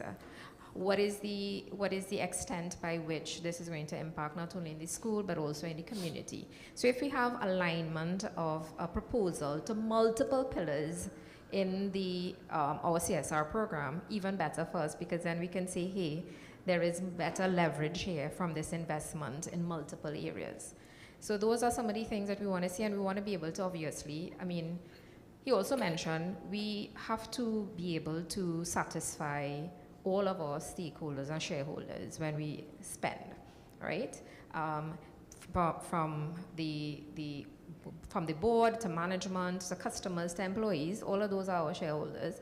And at the end of the day, any investment that's being made has to be aligned to the organization's culture, the organization's core values, and it has to make sense in terms of where we want our brand to be. So those are some of the key areas for us when we do our selection and identification of an initiative. Solid insights. Alignment is key. Mr. Tiwari, what are your thoughts? No, I don't think I have anything to add to what Neela said. I do want to just sort of re-emphasize a point Roger made, right? That volunteer hours, they have a cost. And if, as you roll out the tax break, the tax credit anyway, that those can be considered, I think you'd get more of it. And for me, spending the time on the projects that you are interested in supporting or in the schools that you're interested in supporting will unlock multiples of funds than you might originally have envisaged, because once people get invested personally and they see the need and the impact, they're more likely not only to use their company resources but their own personal networks and resources to get stuff done. And that has certainly been the case. And if you'd permit me just a short to the Philanthropy initiative, when we started 6 years ago, was that we heard there was a problem with retention of the students, right? And so we got involved, and we had one metric, which was to try and keep the kids in school. And based on the last set of metrics that we got in that 5-year period, which included COVID, the retention was amongst the highest that they had seen in that 5-year period as a result of the engagement. But in that, we had a lot of members come in and get involved, and whether it was give talks, participate in job fairs. We went to the nutrient model farm as one of the field trips that we went to. And now you see the TSL Foundation and Angostura and Unipet doing the PAN Lab, which was requested as a PAN Lab, which started with NP donating some pans and another member of our Zhang Enterprises donating some raw pans to be able to do the SBAs and the CVQs. And with the engagement of the corporates actually in the project, they are now trying to make it solar powered, so teaching the kids about renewables, and that's where Unipet came in and added a dimension to the project, but also trying to develop it in such a way that it can be a mini pan factory, so that there's a level of entrepreneurship in the project. Now, that wouldn't have happened if we just said, okay, come and give us X dollars to do this project. But it is through the engagement and the constant engagement that you're seeing that level of sort of addition, not just of financial resources, but those did come, but also to value creation in the execution of the project. Indeed, and just to add to what you've said around employee volunteer hours and the employee buy-in, another benefit that our corporate stakeholders can look forward to is increased employee engagement. There's a direct correlation between employee volunteerism and employee engagement. And of course, employee engagement means that your employees are willing to go the extra mile. They're willing to give that discretionary effort to the organization. And of course, that impacts your overall profitability. You know, so we continue to see how a partnership with the Ministry of Education and an investment in education continues to be excellent business. Mr. Roach, I'd like for you to share some advice with our MOE and our stakeholders in the room on designing a winning project proposal. What are you looking for? Well, to be honest, I don't think the Ministry of Education needs any advice from me. The Ministry of Education was very successful in designing a project just recently, the Vision Screening Project.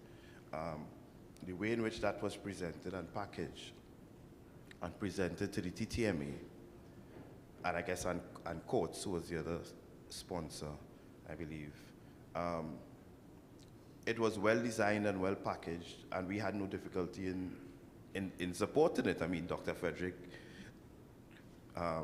made the example in his speech about how, somebody who has their vision impaired in some way, it can cause them to fall behind in terms of their education. In my own example, when I went to university and my eyes started to, I don't want to use the word fail, but my eyesight started to diminish somewhat. I found myself at the end of every lecture with my notes unfinished. And it took me a while to understand why. Because I stopped looking at the board and I started looking at the person next to me. But by the time they were finished with their notes and closed the book, I was still, I was still unfinished. And I can imagine how that will impact somebody in like primary school or secondary school, where you move from one class to the next, one class to the next. You'll always be behind. So we saw the project, and within a very short space of time, the TTMA was able not only to make a donation from the organization to the project, but we were also able to raise the funds to finance the entire project. And that is because of how it was presented, how it was explained, and the metrics involved with how many students the ministry wanted to impact. So what I think the ministry needs to do is, whatever advice the ministry got, whatever resources the ministry employed to do that, it needs to be able to roll this out into schools so that when a principal wants to ask the community for sponsorship, they follow those same principles, and therefore it will be difficult for the community to say no. And the other thing is that some businesses are very targeted in their sponsorship. Some businesses will say, okay, we are supporting culture. Some businesses will say we are supporting sport. Some businesses focus on social impact, right? And therefore, if we monitor the businesses in our community, we follow their pages, we look at their Instagram, we not only are the businesses in tune with the school, but the schools must also be in tune with the businesses, so they will know who to ask for what. And I think that the ministry, since the ministry knows what to do, that has to be rolled out at the local level, so that, especially to the schools, as the minister said, who get less sponsorship.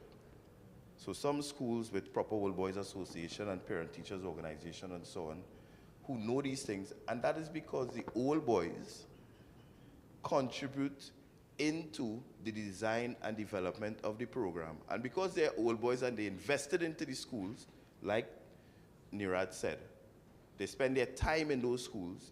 They're the ones that organize the all-inclusive fets and put money back into the schools. They're the ones who encourage their organizations to sponsor the football team. They're the ones who sponsor the PAN side and the Parang side and everything else the school is involved in, and help them to develop their drama and all of that. All of these things augur well for a better society. And if we can mirror that into the schools that get less, that do less, and have less expertise, we just have to take what we know works and implement it in other areas.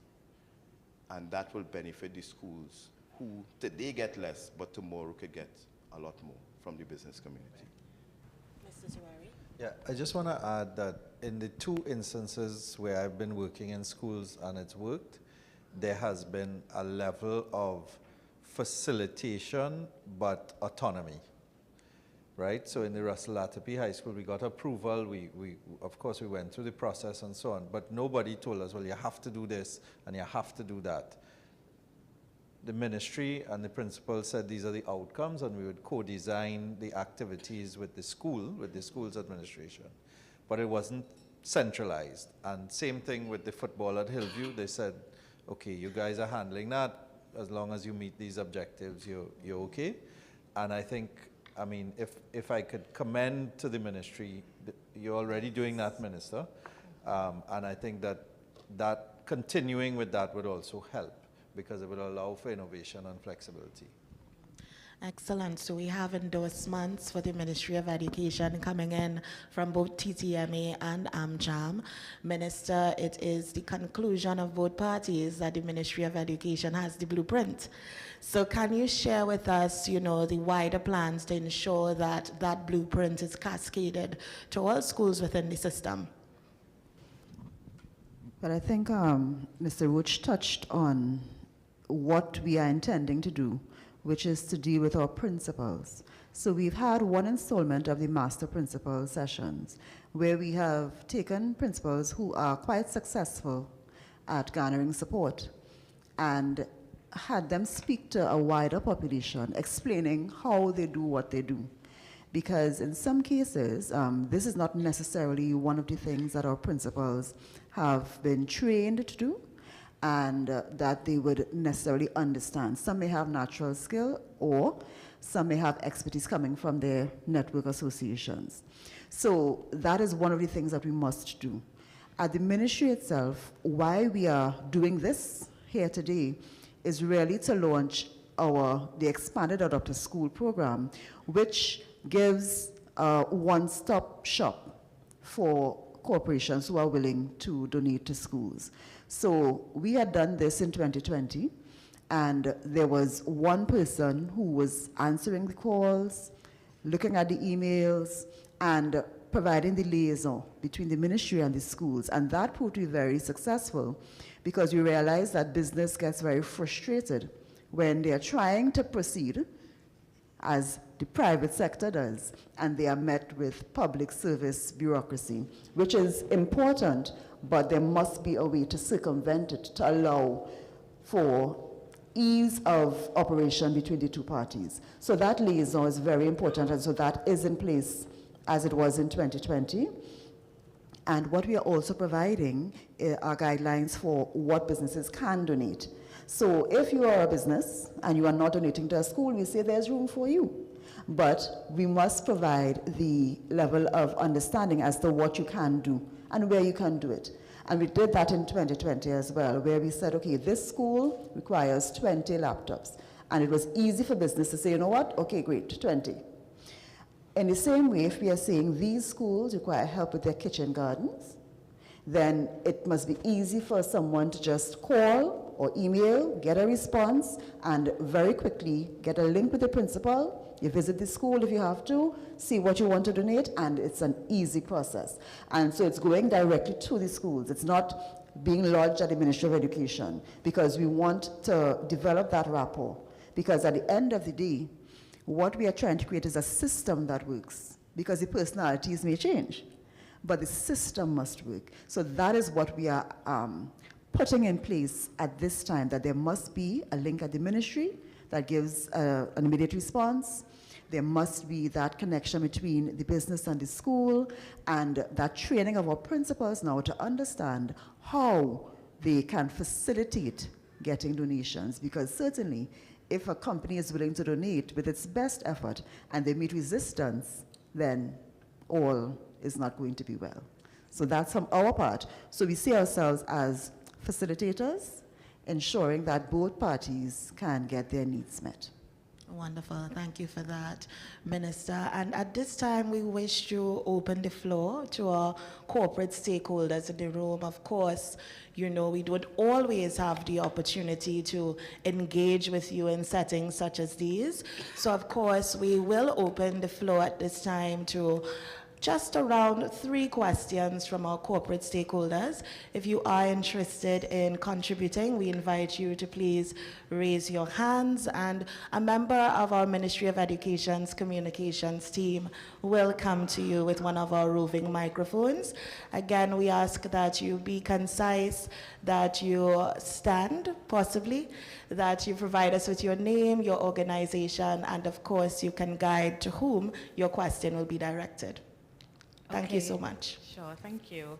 So Shariel Plowden, Wisdom Caribbean Limited, and my question is directed specifically to the Minister as well as the corporate entities. So there's a bit of a discussion.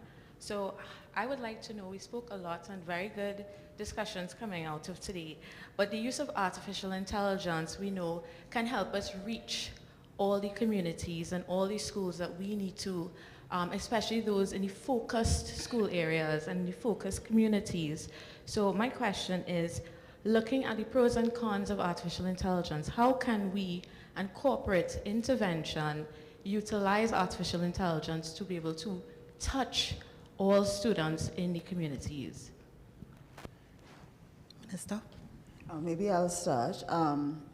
I don't know if an achievable goal is to touch all schools in all communities. I'll just start by saying that, because schools are different and they need different things. So if there is a particular program or a particular initiative that uses AI to be able to achieve a specific purpose, so it may be financial literacy, let's say, or it may be gardening or a specific topic, you would want to focus it more in that way. So let me just say from the ministry side, we are providing you with areas that we need assistance in. Because sometimes if a company comes to us and says, we want to help, well, we need to know what you are able to do. And from our side, we can say, okay, if this is a specific thing you are heading towards, then these are the schools that would be able to benefit from that. So for example, I know that we have banks here, we have credit unions here as well. One of the things that we are focusing on is financial literacy in our schools. And at the granular level, we want to ensure that our students leave school with a savings account. Why? It is more widespread than we think to find adults in Trinidad and Tobago who do not even have a bank account, who cannot be paid even in a URP job because they don't have a bank account. They have no concept of saving. They have no concept of what happens inside of those institutions. So if a company comes to us, a credit union, as they have, and we are going to certainly follow those discussions, and they say that they want to operate in schools to help, then we at the ministry can say, well, this is what we specifically need help with. And they may say, okay, we can do it in 10 schools. And we say, great, we will facilitate you getting into 10 schools to do that. So that is a little more achievable for us because it gives us a clear sense of what we need to do. So if that comes with a program that is AI generated and it helps the students in that way, great. So that's more like how we structure, and it helps us to focus on the things that we need. Thank you for that insight, Minister. We go to our next partner. Good morning. I am second from the Division of Education and Technology. Everyone can hear me? No, we'd have a mic to you shortly.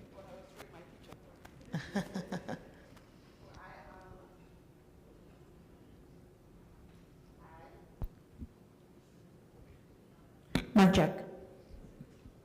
I'm Anne, second from the Division of Education, Research and Technology in the Tobago House of Assembly.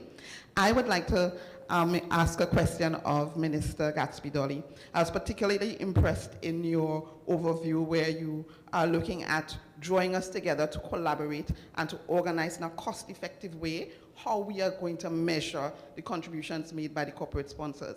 And the language continuously referred to Trinidad and Tobago, the nation, collaboration. I want to know in particular with the one-stop shop of the Adopter Schools program, what do you envision as the protocol for involving Tobago schools? Because would you have a quota, for instance, for every particular project or particular program that would involve a number of Tobago schools participating? Because just as in Trinidad, we have kids in Lansome, Canaan, who are influenced by Trinidad music and who are influenced in a very negative way to those kinds of activities. So we want to know how this one-stop shop would incorporate Tobago and Tobago schools. Thank you very much, Ms. Takand. Minister? Certainly. So what we are looking at is the same way that the Adopter School for devices operated. What we provided in ministry is the needs of schools and schools that need them. So companies came to us and said, you know what, we would like to donate to schools. We want one in North Trinidad, one in Tobago, one in South Trinidad.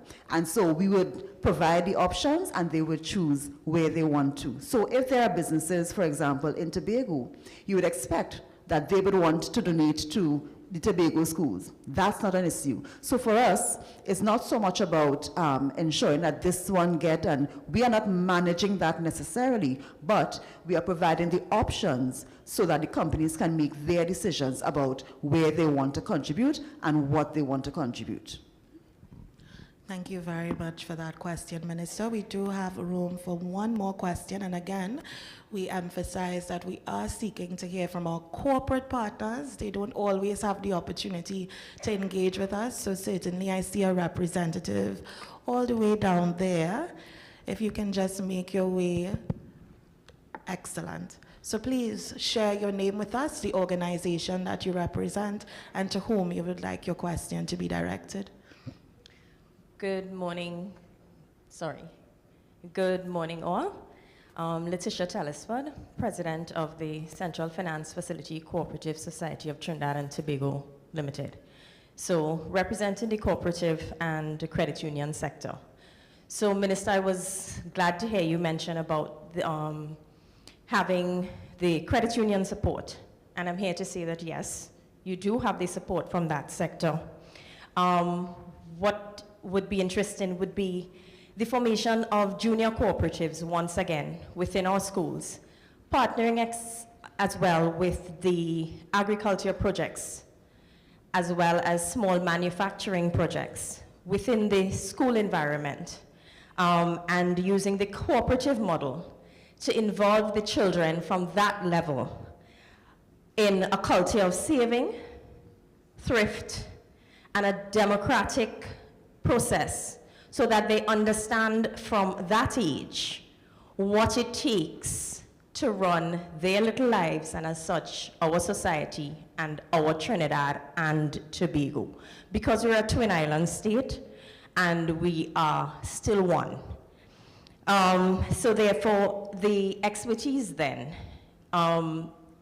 is on offer from the CFF and the credit union sector to provide that technical expertise in terms of the cooperative model and developing junior cooperatives within the school system, and also encouraging our members, which are the credit unions themselves, to partner then with us and the schools in encouraging that level of financial literacy, which seems to be lacking so much in the generations that come after us.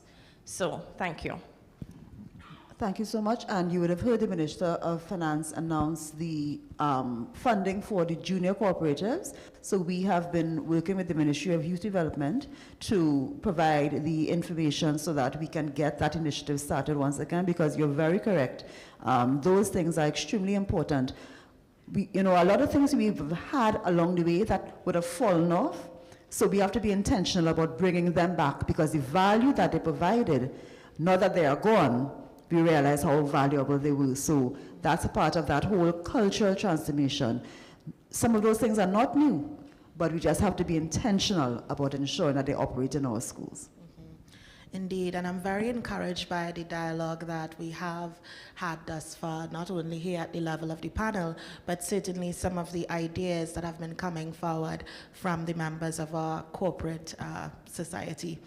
All right, so as we wind down the panel, drawing on your unique corporate experiences, I'd like for you to share with us one critical factor that it's imperative for the success of any CSR or ESG investment.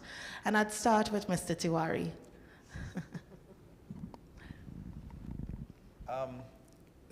So it must be measurable.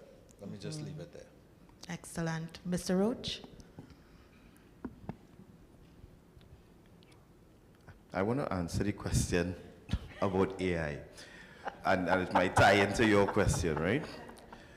In terms of a corporate imperative for the success of a program like this, it would be good to get the schools to provide a hierarchy of needs. In other words, what do they need and what is the priority? For example, if you ask a school what they need, they might give you a list of 20 things.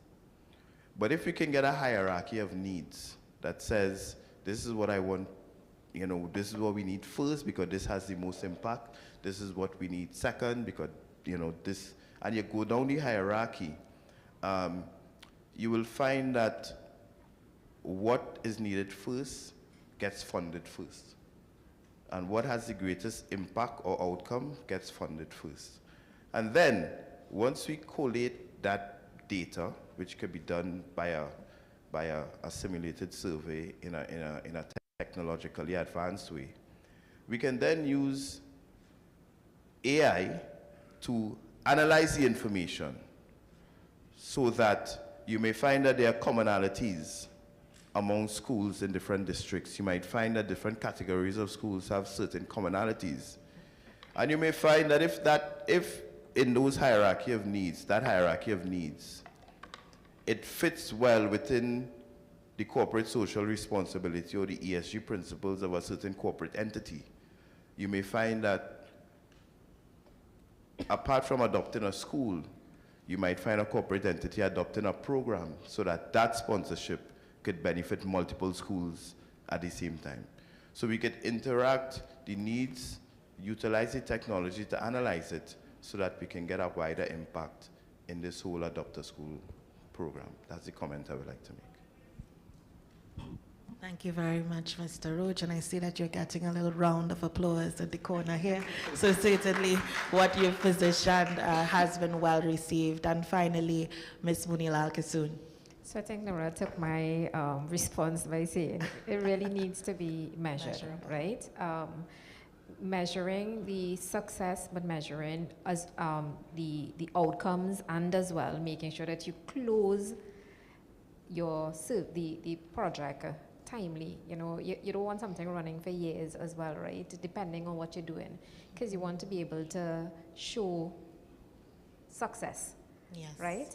And then it could build on that. I mean, everyone spoke about different ways of leveraging things that you may have started and building further on top of it. So you want to be able to at least put some closure to it. So that was my closing comment. Excellent. So what we've seen, and just to summarize what we've heard coming from the panel, is that for any CSR ESG investment to succeed, there must be alignment. It must be measurable. You must clearly identify your needs. Mr. Roach would have given us a great alignment by way of establishing a hierarchy of needs. And more so, we must ensure that the effort is sustainable, right? So certainly excellent nuggets of wisdom coming from our panel as it relates to how we can implement successful CSR and ESG initiatives and how we can advocate for that partnership successfully with the Ministry of Education.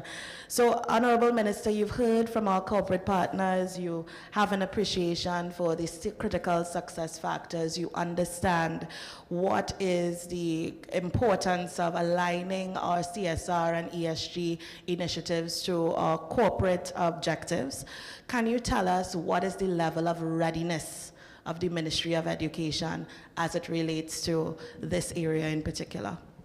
I said this in a bungee voice. We ready? We ready. I mean, of course, it's a work in progress, and we're going to have the official Ministry of Finance speak more about the tax incentive too. Yes. That's new, so that also introduces a different spin on all of these discussions. So as we progress, we take note of the new things in the landscape, but we are certainly ready. We already have partnerships going since 2020. We've brought about the Adopt a School. It's been successful in terms of getting those devices into our children's hands. We have continued our partnerships since then. So we are ready, and we continue to evolve as the landscape evolves. Excellent. So you've heard from our Minister of Education. We're ready All right, so corporate sponsors, corporate partners in the room, we look forward and we certainly welcome your partnership with us in the ministry, at the Ministry of Education. So audience, again, we are indebted to you for your contributions and of course to you panelists for your valuable insight. As we close our first roundtable discussion, I again thank you very much for your contributions, and I place you, ladies and gentlemen, once more in the very capable hands of Ms. Rodell Phillips-Simmons, who will steer you to the next item on our agenda. Rodell, over to you. Thank you very much. Thank you, panelists. Please give the panel a round of applause and give yourselves a round of applause. I think we had excellent questions, excellent conversation, and I'm sure that you are better informed. That is from our education stakeholders, our school supervisors in the room, our principals in the room, even our PSs in the room. When a document is put forward, what private sector looks for in order to say yes. I want to congratulate and thank TTMA. TTMA came forward with an initial $20,000 for the vision screening project and then committed another $100,000 to make sure that students in 40 of our primary schools of focus, students who face vision impairment, get free glasses. And we started in the Caroni district. I'm sure the school supervisors are aware of that, so please give TTMA and Unicoma a round of applause. They are here with us. You would have seen some of the, in the video, you would have seen some murals. The AmCham came to a presentation at the ministry, and the idea was born while we were discussing that particular project. Mr. Tawari said, why we don't do murals in schools? Minister, being the person that she is, said yes, and then looked at me. And after working with her for a while, you understand what that look means. It means we are doing this, figure it out, make it happen. Mr. Tuari then went to First Citizens, who funded 100% of that mural in school project. We now have murals speaking to particular areas of diversity, environment, in 24 of our primary and secondary schools, even in Tobago. So please give Mr. Tuari a round of applause and First Citizens for their support. The Minister of Finance in his 2023-2024 budget presentation spoke to an incentive for corporate Trinidad and Tobago, 150% corporate incentive, tax incentive for sponsorships up to $500,000 to schools. Remember that? I'm sure corporate Trinidad and Tobago knows it because, of course, they are paying attention to things like that. We felt it very important that we have Ministry of Finance here to share some insight on the operationalization of that tax incentive. I would now like to invite the Permanent Secretary from Ministry of Finance, Mr. Dexter Jagannath. Mr. Jagannath is appointed Permanent Secretary in the Ministry of Finance in 2023. He holds a BSc in Economics, upper second class honors from the University of the West Indies and an MBA from the Edinburgh Business School, UK. He's a Chartered Certified Accountant by profession and a Fellow of the Association of Chartered Certified Accountants of the UK. His current portfolio includes the formulation of a 5-year strategic plan for the Ministry of Finance, implementation of a pension plan for daily rated employees in the public service, and supporting preparations for our national budget. He worked with the Caribbean Development Bank in Barbados as a project operations analyst, assessing and supervising institutional aspects of economic infrastructure projects in the Caribbean and member countries. His training also includes the McGill Executive Certificate Program in International Development and Risk Management training from the Caribbean Development Bank. Mr. Jagannath will also be on our next upcoming panel, so I wouldn't have to read your bio a second time. Please welcome the PS from the Ministry of Finance, Mr. Dexter Jagannath, to make a presentation on the tax incentive.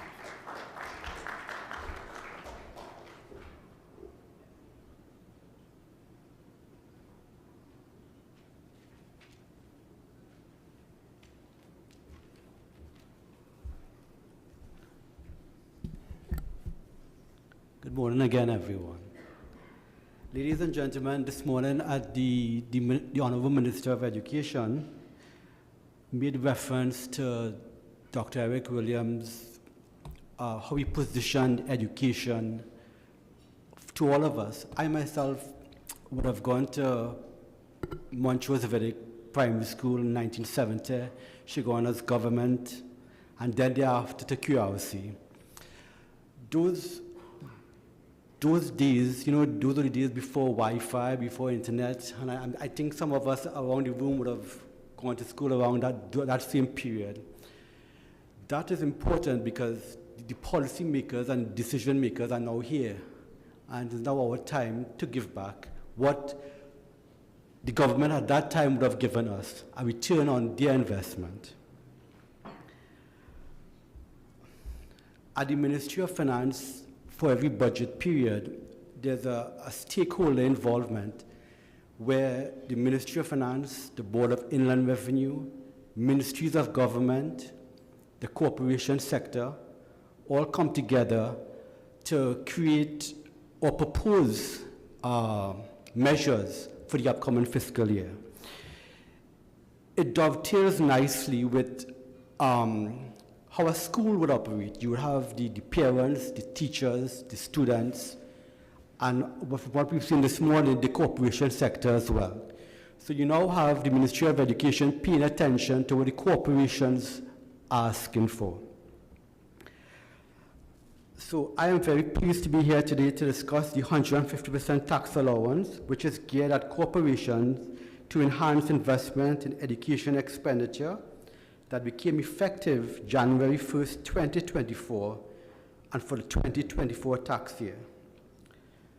And forums such as these present the opportunity for various stakeholders to contribute to exploring present and future policy to guide developments in the sphere of education.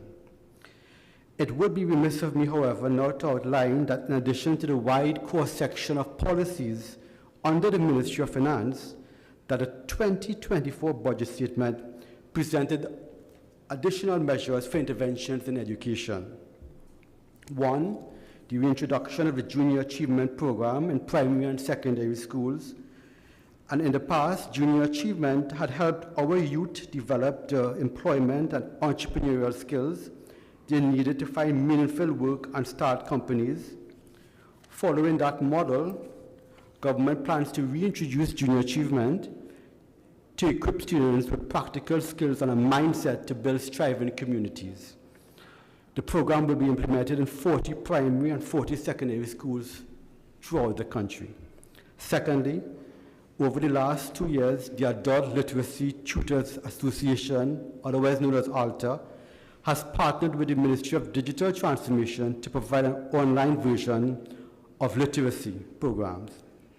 ALTA Online can expand immediately to new groups and is only limited by access to a device such as a smartphone, tablet, or PC and the internet.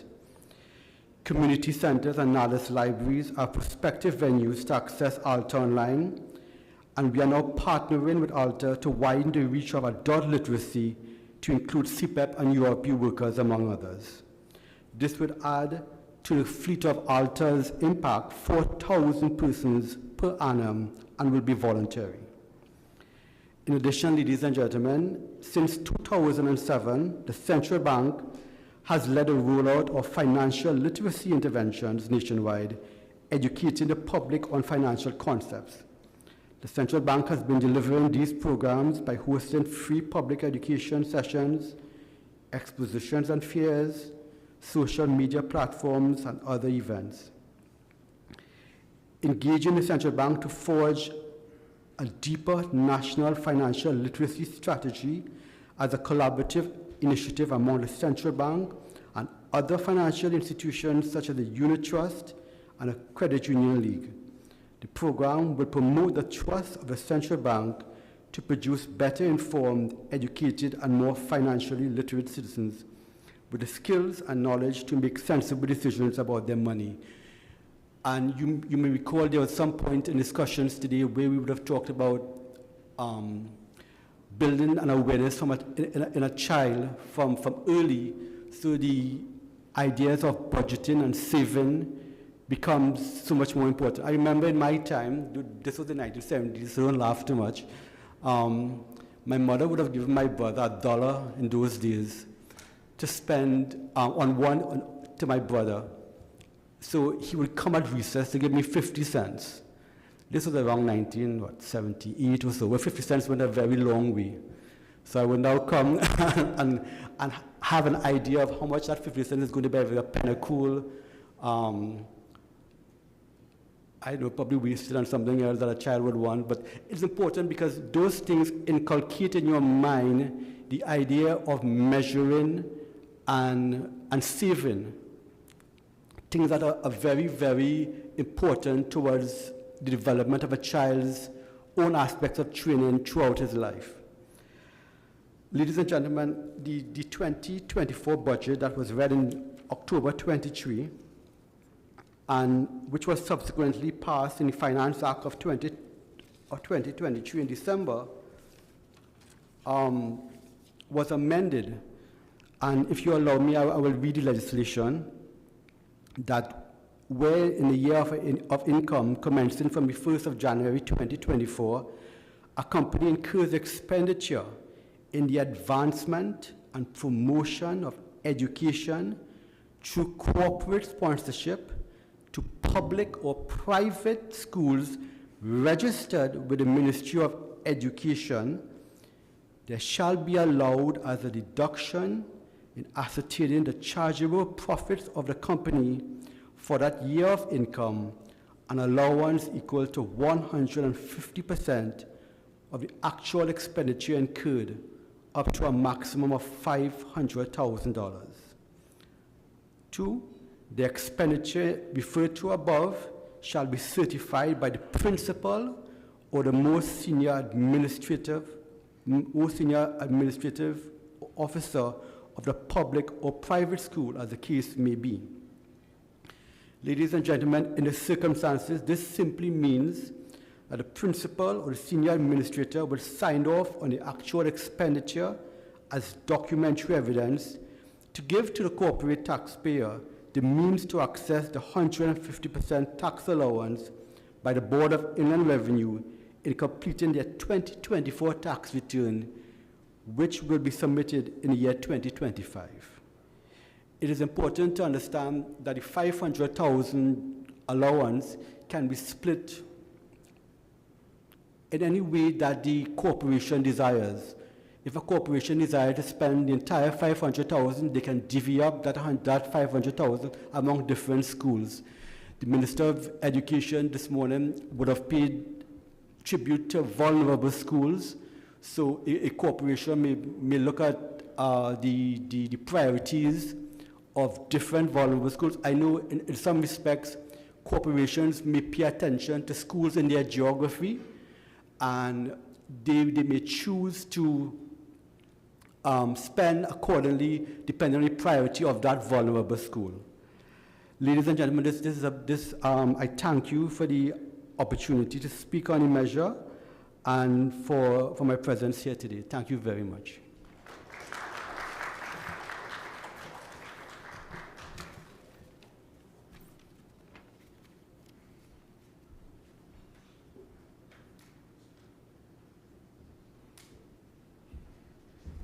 Thank you very much, PS. And insofar as we have corporate partners, the ministry works very, very closely with all its other ministries and agencies in the public sector: Ministry of Finance, Ministry of Youth and National Service, the PS and the advisor to the minister represented here today, Central Bank, and several other entities, because the ministry from the government side cannot do it alone. So our partnership extends beyond private sector, obviously. It also includes our public sector partners. To better understand the application of this tax incentive, we move to our second panel discussion entitled Removing the Obstacles to Partnership. And this is one where we look at what currently exists, what are the challenges that corporate Trinidad and Tobago in the room faces in doing business with the ministry or with public sector. And we will invite our Honorable Minister back on stage, our PS from Ministry of Finance. We have with us also from Ministry of Finance, Mr. Dylan Tiloxing, who is the Project Implementation Specialist, and I will tell you a little bit about Mr. Tiloxing. He is an accomplished finance and tax professional with over 12 years of experience. He brings expertise in taxation, auditing, insolvency, and financial policy. Mr. Tiloxing has played a key role in shaping government tax and policy measures, including the development of tax incentives for the key industry.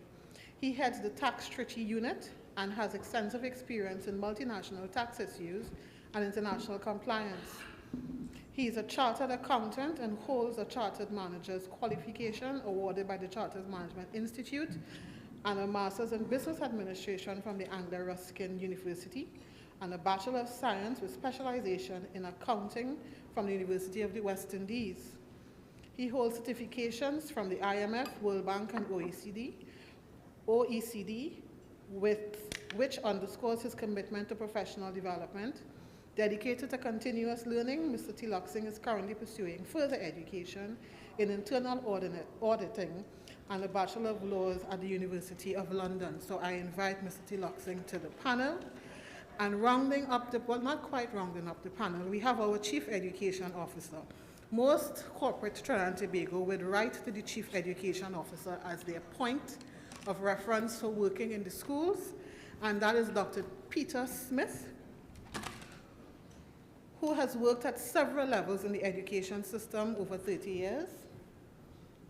He currently serves as he's currently as the Chief Education Officer in the Ministry of Education, and he's previously served as Assistant Director and Director at the Division of Education and Evaluation. Dr. Smith holds a PhD in the field of education with a focus on assessment.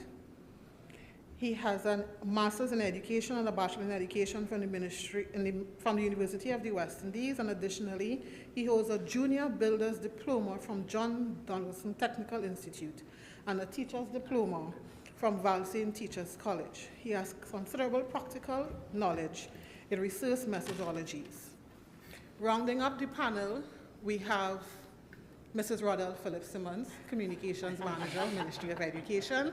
So I'll be introducing myself.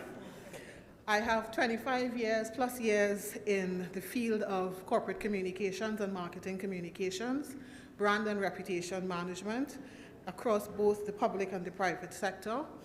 And most recently, over the last 3 years or so, considerable knowledge and influence, I would say, in bringing what I did in private sector to public sector in terms of program development.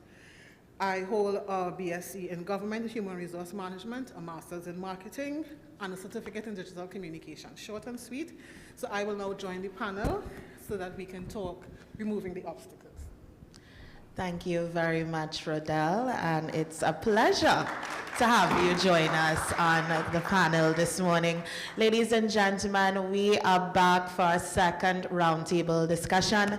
This time we shined the spotlight on the Ministry of Education and Ministry of Finance in a segment aptly themed Removing the Obstacles to Partnership. So please join me once more in recognizing our esteemed panelists.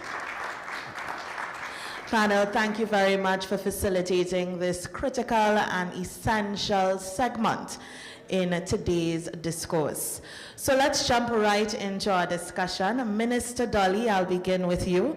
And I'd ask, historically, what have been some of the main obstacles to corporate partnerships with the Ministry of Education? One word, bureaucracy. Yes. Another word, lack of responsiveness. Those have been the main things that have, and maybe lack of knowledge as to what is required. Yes. So those would be the three top ones. And can you shed some light for us on the recent strides taken by the Ministry of Education to remove these obstacles? One-stop shop, having access both via phone and email, having a face of someone that you can interact with, so it removes that level of bureaucracy. Also, ensuring that the liaison is made between the donor and the school itself, so that there's that level of engagement, removing the middle men, women, that tend to block the progress. That has been proven to be one of the most successful things, and so that's what we're continuing with, as well as providing a structured program that facilitates measurement and also facilitates the donation of what exactly is needed at the different schools. Excellent. So accessibility and establishing direct linkages to persons at the Ministry of Education that persons need to engage with directly. Fantastic. Permanent Secretary Jagannath, I'd like you to chime in here. Please share your views with us on how the Ministry of Finance's tax incentive contributes to ease of participation between our corporate stakeholders and the Ministry of Education. Okay, I think Minister would have assisted in answering that previously. Forums such as this build the sensitivity and awareness that is required by the corporation tax holder to respond. We at the Ministry of Education, on an annual basis, would look at, in a monitoring and evaluation framework, how effective has the measure been performing. If there are obstacles, we will now liaise with the tax administrator to find out what those obstacles are, what can we do to, it may be something very simple that may be an obstacle to the taxpayer accessing the incentive. So we will work collaboratively with the Board of Inland Revenue in a way to remove those obstacles. In general, that is our normal process. Excellent. And Mr. Tilak Singh, would you like to add to anything Permanent Secretary has said? Sure. So we at the Ministry of Finance undertake the annual budget exercise and liaise with various stakeholders. In liaising with these stakeholders, we understand the needs of stakeholders and how the business environment operates, especially from a tax administration perspective. When you look at how tax operates and how a company could utilize that measure to contribute to the environment and more so society, and especially education, which is the heartbone and backbone of any institution and any country. So what we have done is we would have liaised with the various stakeholders, we would have understand their needs and wants, understand the impact it has on society as a whole, and also try to create innovative measures. And also it allows the opportunity as well, as Mr. Roach would have spoken to, as a corporate entity now you have the hierarchy of needs. So this comes to the forefront now, because now that these entities will want to see that this measure or this contribution that they make contributes to the education as a whole, and is more importantly, the more important aspects of education. It's refreshing to see that the Ministry of Finance has taken this approach. So the strategies that you have moved forward and implementing have been stakeholder informed, and therefore what that ensures is that the impact is even greater than perhaps we may have anticipated. So now I want us to swivel to discuss the process and a few other key considerations for corporate partnership with the Ministry of Education and schools. And I'd start with Ms. Phillips-Simmons. We've established that education is excellent business. On behalf of every corporate stakeholder in the room, can you share some insights with us on the specific steps to be followed to successfully partner with the Ministry of Education and schools? Thank you very much, Janelle. I think it's important that any corporate partner truly understands what we are trying to do in education. We heard from those who spoke before that corporate entities have certain pillars of CSR.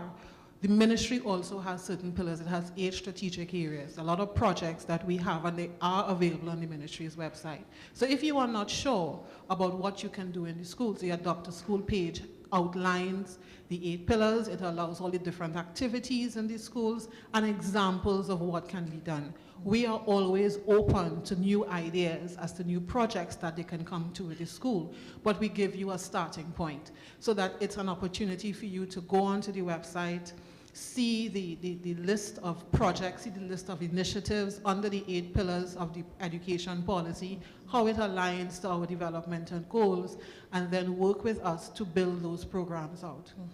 Thank you so very much for that. Chief Education Officer Dr. Smith, I know that we have been focused on education and cultivating educational philanthropy, but as it relates to business profile and other defining corporate characteristics. Can any business become a partner with the government? Okay, so good morning again, everyone. Well, P.S. Jagannath would have outlined the framework for it, but at the Ministry of Education, generally we say yes, those businesses that are willing to partner with us, to take on board our various policies, we do encourage them. And there's a key word that reverberated this morning in the first panel, and that would have been engagement. So as businesses come on board, we encourage them to be engaged with us as we seek to really assist our students. All right, so building on that, can you elaborate on some of the qualifying criteria and perhaps other due diligence outcomes the government and more specifically the ministry considers before accepting a corporate partnership proposal? Right, so normally what happens is that we do get correspondence from the various businesses, and generally those documents are well prepared. In instances where it's not too clear what we do, we engage as well as negotiate with the various businesses in terms of ensuring that that proposal is well articulated. So it will include the purpose, the objectives, what are the outcomes, the target audience, the time frame, if there are any prizes, and who is responsible, as well as the measures that we would look at to determine whether or not it was successful. So those areas are looked at, and once finalized, that approval is granted. Of course, that approval operates at several levels. So there's the school level, there's the district level, as well as the head office level. So there are measures in place at this point in time to really facilitate that engagement. Good. Minister? And if I could just add to that, just listening to this, you would understand the system that we must navigate. Yes. And that's why it's so important for us to have one person interacting with the business community so that they don't have to try to negotiate those levels of bureaucracy. They are important, but it is frustrating to the private sector to have to navigate it. So that's why we will do it for you. We prepare the document. You can go on and see, okay, I want to contribute to a kitchen garden. I'm not sure which school. We have the list of schools. And when you contact us, that one person will be saying to you, okay, what area? And trying to assist you in fleshing out what your donation may be. And I want to, at this point, and maybe the Ministry of Finance can elaborate on that, we have to be very careful. As the business community knows and the banking sector knows, there are a lot of restrictions now in terms of money laundering and whether companies are legitimate. And so those concerns now we have to strongly consider as the landscape is changing. So that's why we have to make adjustments as the landscape changes. So if we are unsure, we would have to seek further advice in terms of accepting a donation.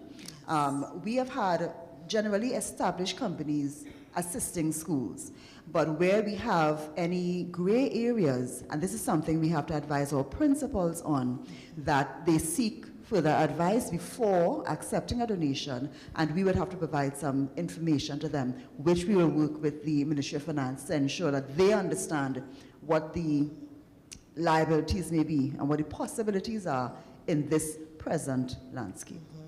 And those assurances are indeed comforting, Minister. So it's good to know that we have established those protocols and we have those in place, and we do plan to continue to cascade and build the capacity of our principals to ensure they're able to navigate that landscape. Permanent Secretary Jagannath, would you like to add to what the Minister has stated around the importance of scrutinizing effectively the corporate partners that are presented? In addition to what the Minister would have said, one of the important things is the audit, which becomes very important in determining when a company makes an application for an allowance, and for some reason or the other, it is all companies can be subjected to an audit. Right? It depends on what is presented to the Ministry of, to the Board of Inland Revenue. At that point in time, the Board of Inland Revenue can do its checks to determine if the expenditure that was incurred was proper and can be accounted for. It may involve a reach out to the Ministry of Education as the largest stakeholder, the school superintendents, the school supervisors, the principals themselves, to get an understanding and clarity with regard to the accounting for expenditure. Good and valuable insights. Thank you for that, Permanent Secretary Jagannath. As we continue our discourse on removing obstacles to partnership, I'd like to shift gears to focus on the 150% tax allowance up to $500,000 on corporate sponsorship to public and private schools registered with the Ministry of Education. Minister Dolly, I would like to get some clarification here. The allowance is for sponsorship of public and private schools. Do private schools fall under the purview of the Ministry of Education? Yes, they do in the widest sense, because the Minister of Education has the mandate to ensure that all students are properly educated. So private schools are supposed to be registered with the Ministry of Education. We have recently put out a policy on this and a procedure for their registration, taking into consideration all of the different permutations that currently exist. And so, yes, they are to be registered with the Ministry of Education. And so, in that sense, their administration may be different from the ministry schools that our government assisted and the nominational schools, which are considered the public schools. However, the overall school, yes, is to be registered with the Ministry of Education. Therefore, anyone contributing to these schools has the same opportunity to take advantage of the tax incentive. Thank you very much, Minister. Permanent Secretary Jagannath. The introduction of this incentive is indeed commendable, and it has been welcomed, I would say, in all quarters. Tell us, does the ministry anticipate any challenges to our corporate partners accessing or benefiting from this incentive? At this point in time, like similar tax allowances before, we would pay attention to what when the taxpayer submits their return, it will be done in 2025, when this tax year finishes. At that point in time, we may get an idea, or maybe throughout this year, what has been the responsiveness of the corporation taxpayer to the incentive. Also, our collaboration with the Board of Inland Revenue to understand have there been any administrative hiccups in accessing the allowance? What can we do? How do we sensitize the corporation sector now to let them know this matter has been resolved, and you can now, maybe something that was not disclosed before, we need to disclose now to that group of persons to make them apply for the incentive with a greater comfort, knowing that it will find its way through their tax return. Thank you very much. Building on that contribution, Mr. T. Luxing, please share with us, please tell us about the systems and procedures currently in place to ensure proper accountability of expenditure to support the tax incentive.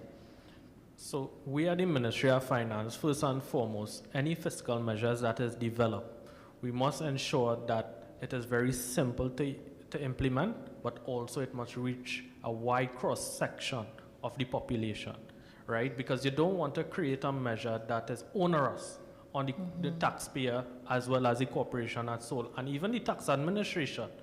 We at the Ministry of Finance, in developing these tax measures, we carefully analyze and strategically align it to the corporate goal of the mission and vision of the institution. So over the years, you would have seen the Ministry of Finance, via the Government of the Republic, would have come up with various measures targeted to innovation, technology, education, and so forth. As you would know, we had the National Training Agency measure that we did for training of personnels. So what we would have created is a system. If we look at this measure in particular, you would see that it is carefully designed for schools that is registered with the Ministry of Education. That is one check and balances there. The second aspect of it, we created a gap and a limit, the 100%, the 150% limit, up to a maximum of 500,000.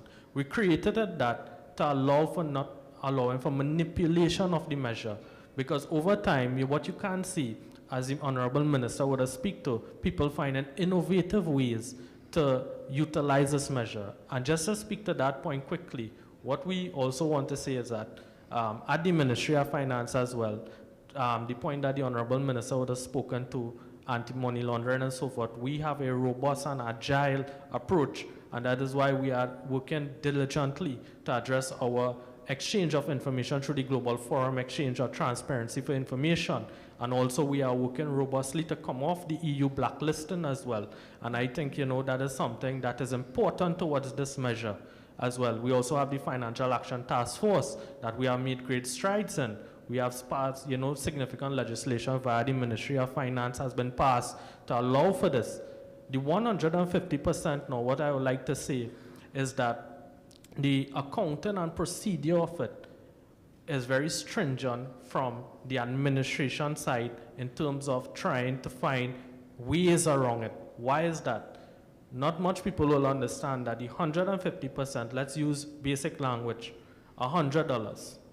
150% of $100 is 150, but the $150 is 30%. The tax rate of that amount will be the amount designed to claim the deduction. And if you look back at the legislation, we would have said of the chargeable profits of companies. So that in itself builds a robust and agile protection so that companies cannot manipulate the system as well.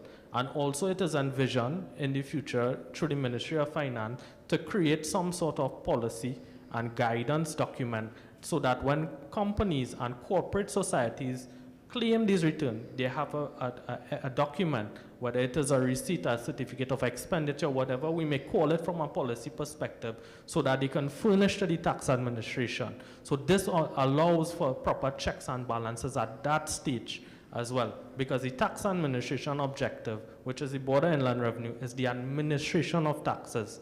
So therefore, you will also want to ensure that you have that policy in place. So that document will be the proper checks and balances to allow for a company to make the claim. Excellent, very insightful discussion. All right, so at this time, I'd like to return to our distinguished panelists from the Ministry of Education to discuss its Adopt a School initiative. Ms. Phillips Simmons, I'd like to lead with you. Please tell us about the Adopt a School initiative's role in facilitating a better corporate partnership with the Ministry of Education.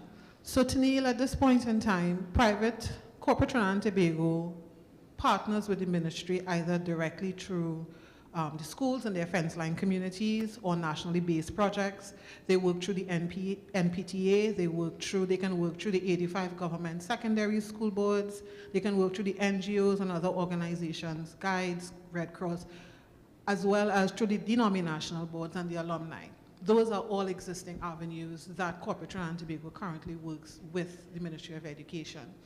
Added to that, as Minister has spoken to, we introduced the Adopt a School program in 2020, and it has continued in different iterations. This phase 3 is giving more framework, giving it a different framework so that we can do what the Ministry of Finance requires for the tax incentive to be obtained by corporate Trinidad and Tobago. So when you do business with the schools, you must get a receipt. When you do business with the Ministry of Education, there's documentation to say this X amount of dollars was given to the ministry for this project with specific deliverables. Schools will be provided with an outline in terms of different tiers, whether it's $500, $10,000, $999,000. You may have a shop owner who wants to donate prizes, hampers. We are not blocking anybody from giving. We just need to have the checks and balances from the Ministry of Education side. That leads us to the need to have a robust policy, and this is informing the policy development because we have guidelines and we have operational procedures. We now need to use that to inform a policy that will support the objectives of the incentives provided by Ministry of Finance, as well as what we are looking for as impact and outcomes out of the projects that we have the partnership with. And has the ministry realized increased corporate engagement since the introduction of the Adopt a School initiative? I think from the ministry perspective, we are recording, and we have been recording the number of companies coming forward. as I indicated earlier on, we were not measuring because we would not have been exposed directly with what exactly is happening into schools. This is now a baseline for us. So we can say at the end of 2024 or the end of 2023, we had X number of companies. The work that we will do over the next year will help us understand what is the percentage increase, because we have set targets for where we want to be with the Adopt to School program, and it requires engagement, education, training, and support to the schools and administrators within the education sector.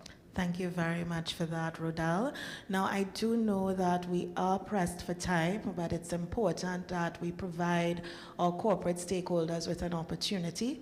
So at this time, I turn to the floor and I'd ask if you have any questions for the panel that you just raise your hands, of course, and a member of our corporate communications team will provide you with a microphone. We ask that you please be concise, that you indicate your name, your organization that you're representing, and of course to whom you're directing your question. It'll be a little different, but my name is Camille Swap, and I'm a child and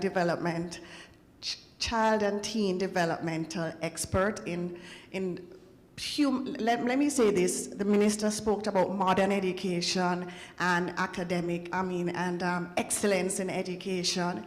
And I'm saying to the corporate world who would be seeking partnership with the ministry, please don't forget human development experts, especially in the discussion of crime.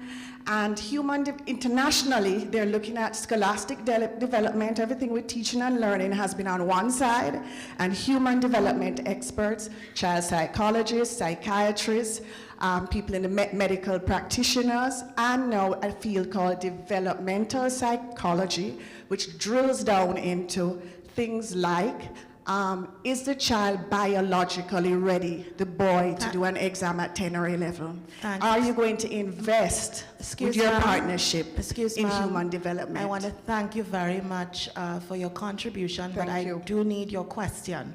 The question is, yes, in seeking partnership for modern education and for excellence in education, when we think about investing in schools, are we going to invest in experts who, as a group that would help teachers and guidance counselors, school staff and families to look at the environment of school and how we can meet the need of the growing child?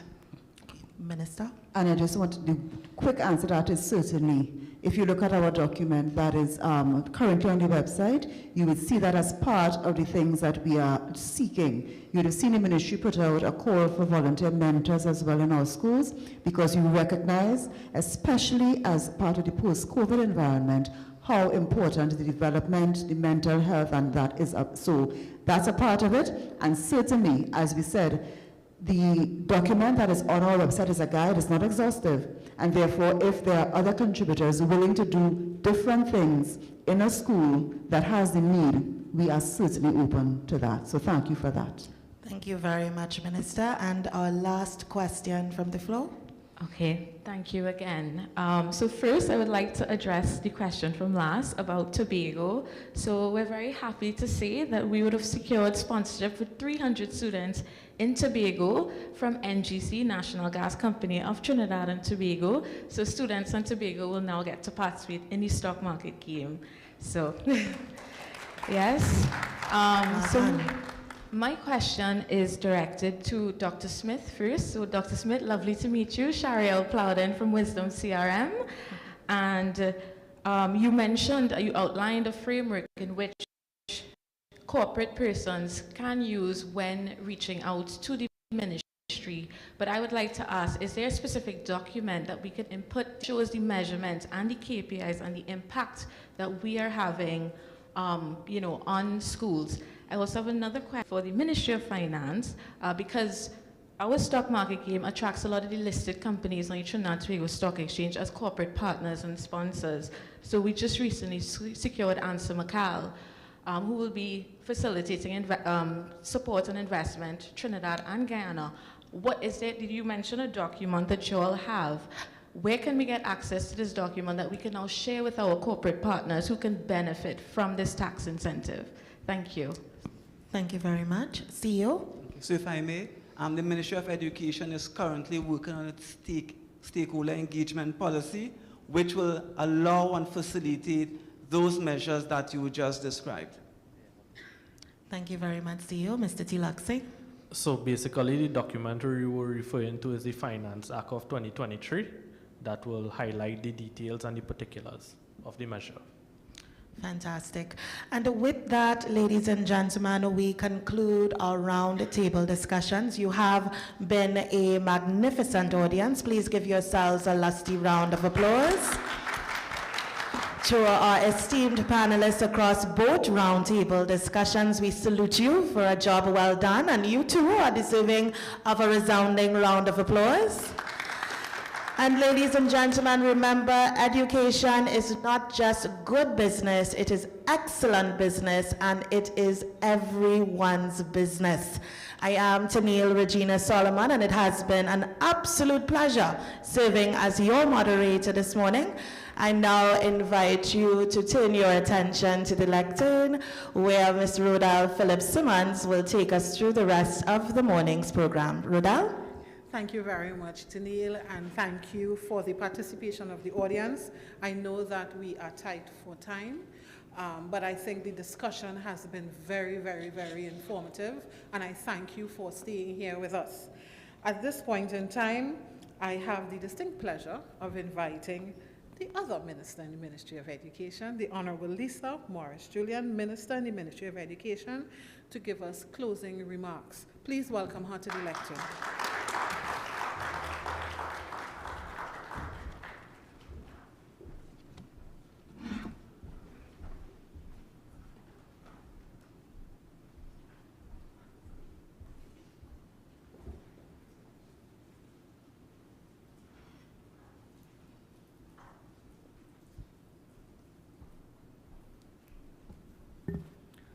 I hope you could recall the protocol list, because I will not be saying it.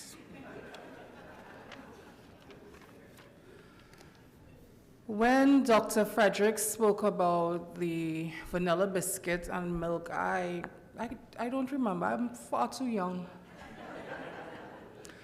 I have vague memories of Milo, but I'm sure that my colleague, Minister De Nobrega, would remember the vanilla cookies and milk, right? This was definitely an exciting morning. Now, I always tease my senior minister that she's a scientist, leave something for the creatives, but she's also a creative. So she's always doing something new, inspiring, and I think that this morning the EduTalk definitely shows she's creative and yet scientific. So let's give her a round of applause for that, please. It has given us a clear understanding of our national education agenda.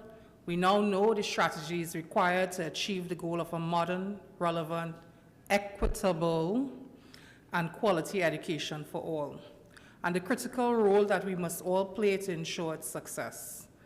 As was said over and over this morning, it is not just your business, my business, it's everyone's business, and it must be the business of excellence. It is therefore my sincere hope that coming out of this forum and these discussions, every sector represented in this room is prompted to now ask how we, collectively, can create the most inclusive education system for our young people, the future leaders of Trinidad and Tobago. Every time I give a speech like this, I always have to say I'm very selfish because I want my pension. And in order for me to get a good pension, I need to invest in the young people. And we need to invest into our young people because they will take care of us one day. A society will always be judged by the way they take care of their youth and their seniors. So while some will say we're being generous, it's also about survival. We must invest into them, because we are also protecting and investing into ourselves and our future. Since assuming office with Dr. Dolly, I've come to realize that the leadership team at the Ministry of Education was not just about the business of education, which is why it's so very important for us to look at all aspects. We are called to ensure that One constantly evolves to effectively satisfy the changing needs of all learners, from early childhood to tertiary level. We all know the challenges of the pandemic, and it seems as if some people get very annoyed when we bring up the pandemic, but it was tough. It was very tough for the minister and myself especially because, wait, you have all adult children already? That's not true. She still has one in secondary school, and I, with my fast self, have one in primary school, so. But every morning, we left our children at home with their devices to come to Port of Spain to make sure that the job of the nation was being done. It was a sacrifice that was necessary. That difficult period, teaching, learning, and I must acknowledge Tutor. Tutor also supported the online teaching program, and I don't think that enough is said about how the teachers also made the sacrifice to be there. So we did a lot. The learning and management system, the television classes on TTT, thank you so very much, Minister Dana Berger. The printed packages from schools in the newspapers, WhatsApp, Skype, Zoom. We made a school out of thin air, online all the time. We grappled with the postponement of SEA, CSEC, CAPE, but those children still thrived with our support. And it is critical to note that we did not do it alone. Every single time someone refers to the 2010 laptops as a teacher from that period, I can tell you, it was one form and it did not work. With this system that the minister implemented, everyone who needs one will get one, and she can only do it with support from the corporate Trinidad and Tobago. You responded to the call. Between 2020 and 2022, over 20,000 devices were donated by corporate Trinidad and Tobago. And I will tell you all, I am very, very pessimistic, and I am teamed up with an optimist. And I said, nah, nobody gonna give nothing. Every week somebody came and there was a picture moment because they gave and they gave and they gave. So our education landscape permanently changed. But what has not changed is hope. What will not go away is tenacity. Our country had to rethink the way in which our citizenry access education at every level, impacting access to scholarships, GATE, bursaries. I remember the hue and cry when we had to reduce scholarships, but I did not hear the praise when we increased the bursaries, which so many children access today. The minister said, it takes a village. Pessimist that I was saying, let's hope no village idiot shows up. But as usual, she was right. The village is here. The village is here this morning, and the village is also online, watching us now. We must work together to tailor and implement policies, programs, and initiatives that will achieve the desired student outcomes. And I keep saying outcomes because these students, they are our end product. So therefore, they must be the source of this excellence. So allow me to take the opportunity to recognize and thank again the corporate entities, and yes, I know, good corporate citizens. I will keep on saying thank you, and thank you. And the minister who came up with the Adopt a School program. I'm proud to say I am part of a country where everyone answered the call. I'm proud to say that I'm part of a ministry that believes that equity in education is what is most important. Students across this country have been able to benefit because of the vision. And even with the current free eyewear. I was very impressed with that, and I was saying, I think I go in blind too. I think one day I might happen to come on this test. But the true vision, the vision of focus, supported programs, the vision of bringing VAPA to the status that it deserves, the vision of making TechVoc take its rightful place in the future of this nation. Sport, agriculture, innovation, and yes, Madam Minister, STEM, STEM, STEM. Our goal is to work with the corporate sector to develop a robust culture of education, because these are your future workers. These are your future leaders. And most importantly, the Ministry of Education, we do not intend to hold anyone's hand. We're not forcing anyone to help. But when you help us, you are definitely helping yourselves. Thank you very much.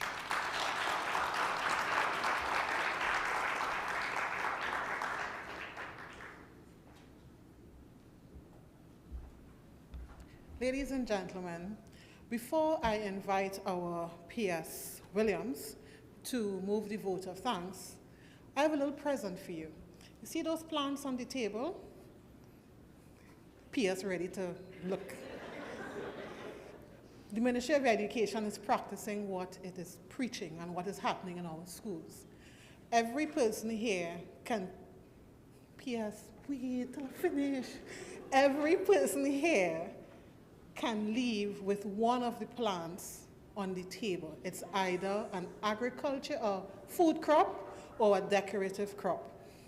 We are encouraging you, the corporate Trinidad and Tobago is still here, plant it at your offices. Plant it in your office, at your location. For the schools that are there added to your garden, Minister Julian is looking to see what is on the table. There are little sticks in it that said what plant it is. So I want to encourage you to leave with one, and please plant it when you get either home or back to your schools. With that, I now invite our acting PS, Simone Williams, to move the vote of thanks. Ladies and gentlemen, it's been a pleasure being your host for the morning. Please welcome her to the lectern.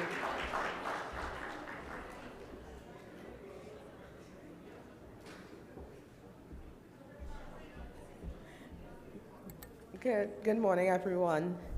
I just want to thank everyone for being present here today on this in support of this mutually beneficial initiative, which will support investment in the education sector. I want to thank, this event would not have been possible without several of the persons here today, including the Ministry of Finance, including Dr. Frederick, including all our panelists. I want to thank Ms. Emmons for demonstrating the success of this initiative and similar initiatives in schools. I would like to thank also our ministers of education for driving this process and for making it a success. Thank you to our Minister of Communications and the PS who is present here with us today. Thank you for taking time out. Thank you to our education stakeholders for being present here today and for contributing. I end now, and thank you all and enjoy your plants.